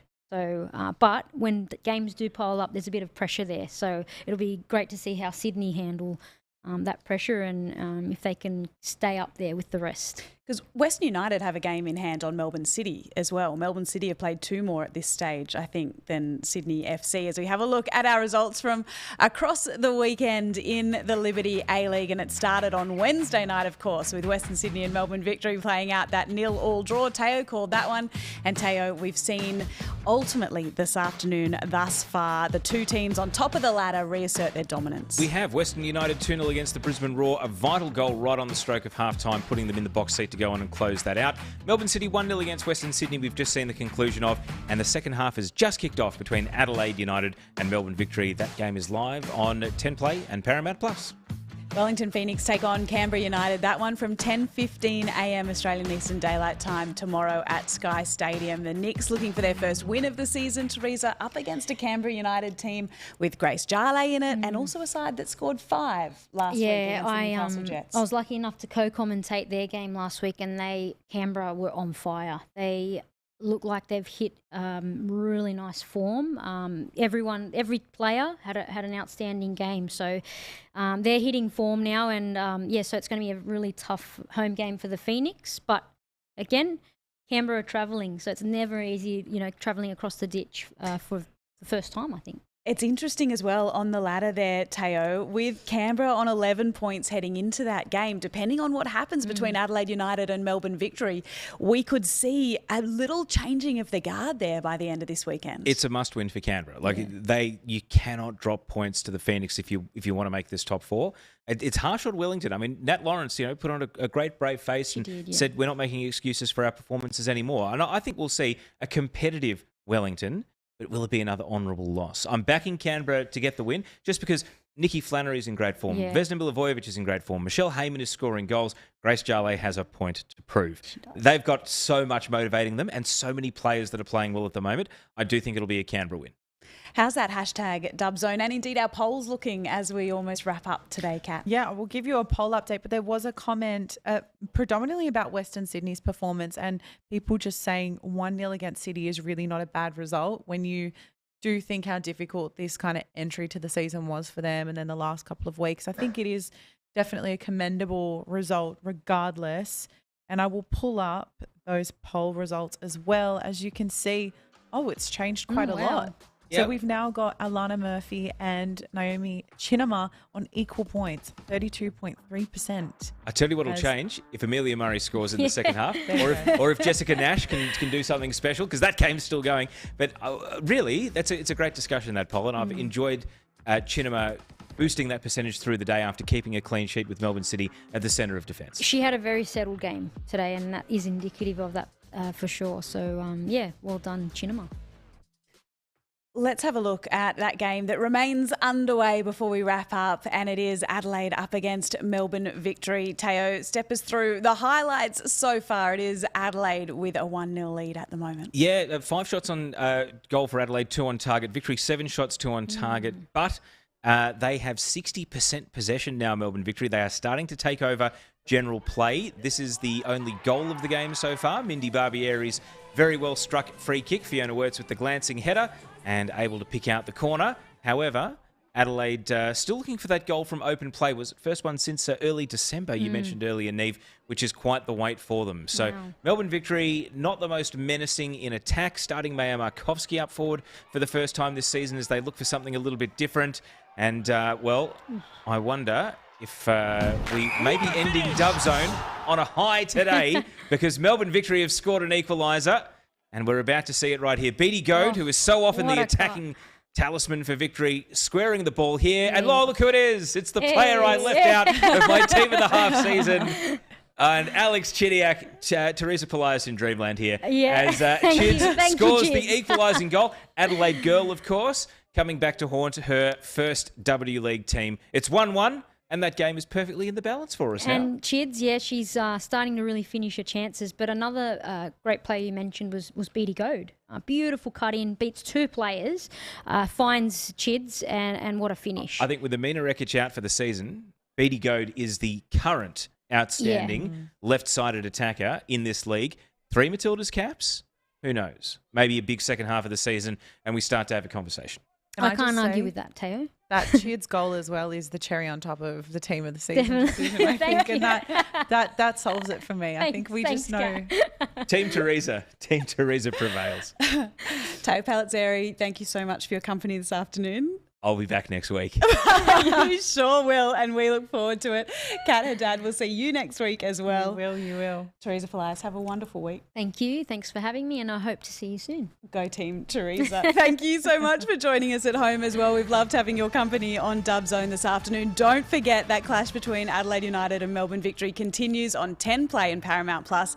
You can take a deep dive into that fixture as we say goodbye for now from Dub Zone.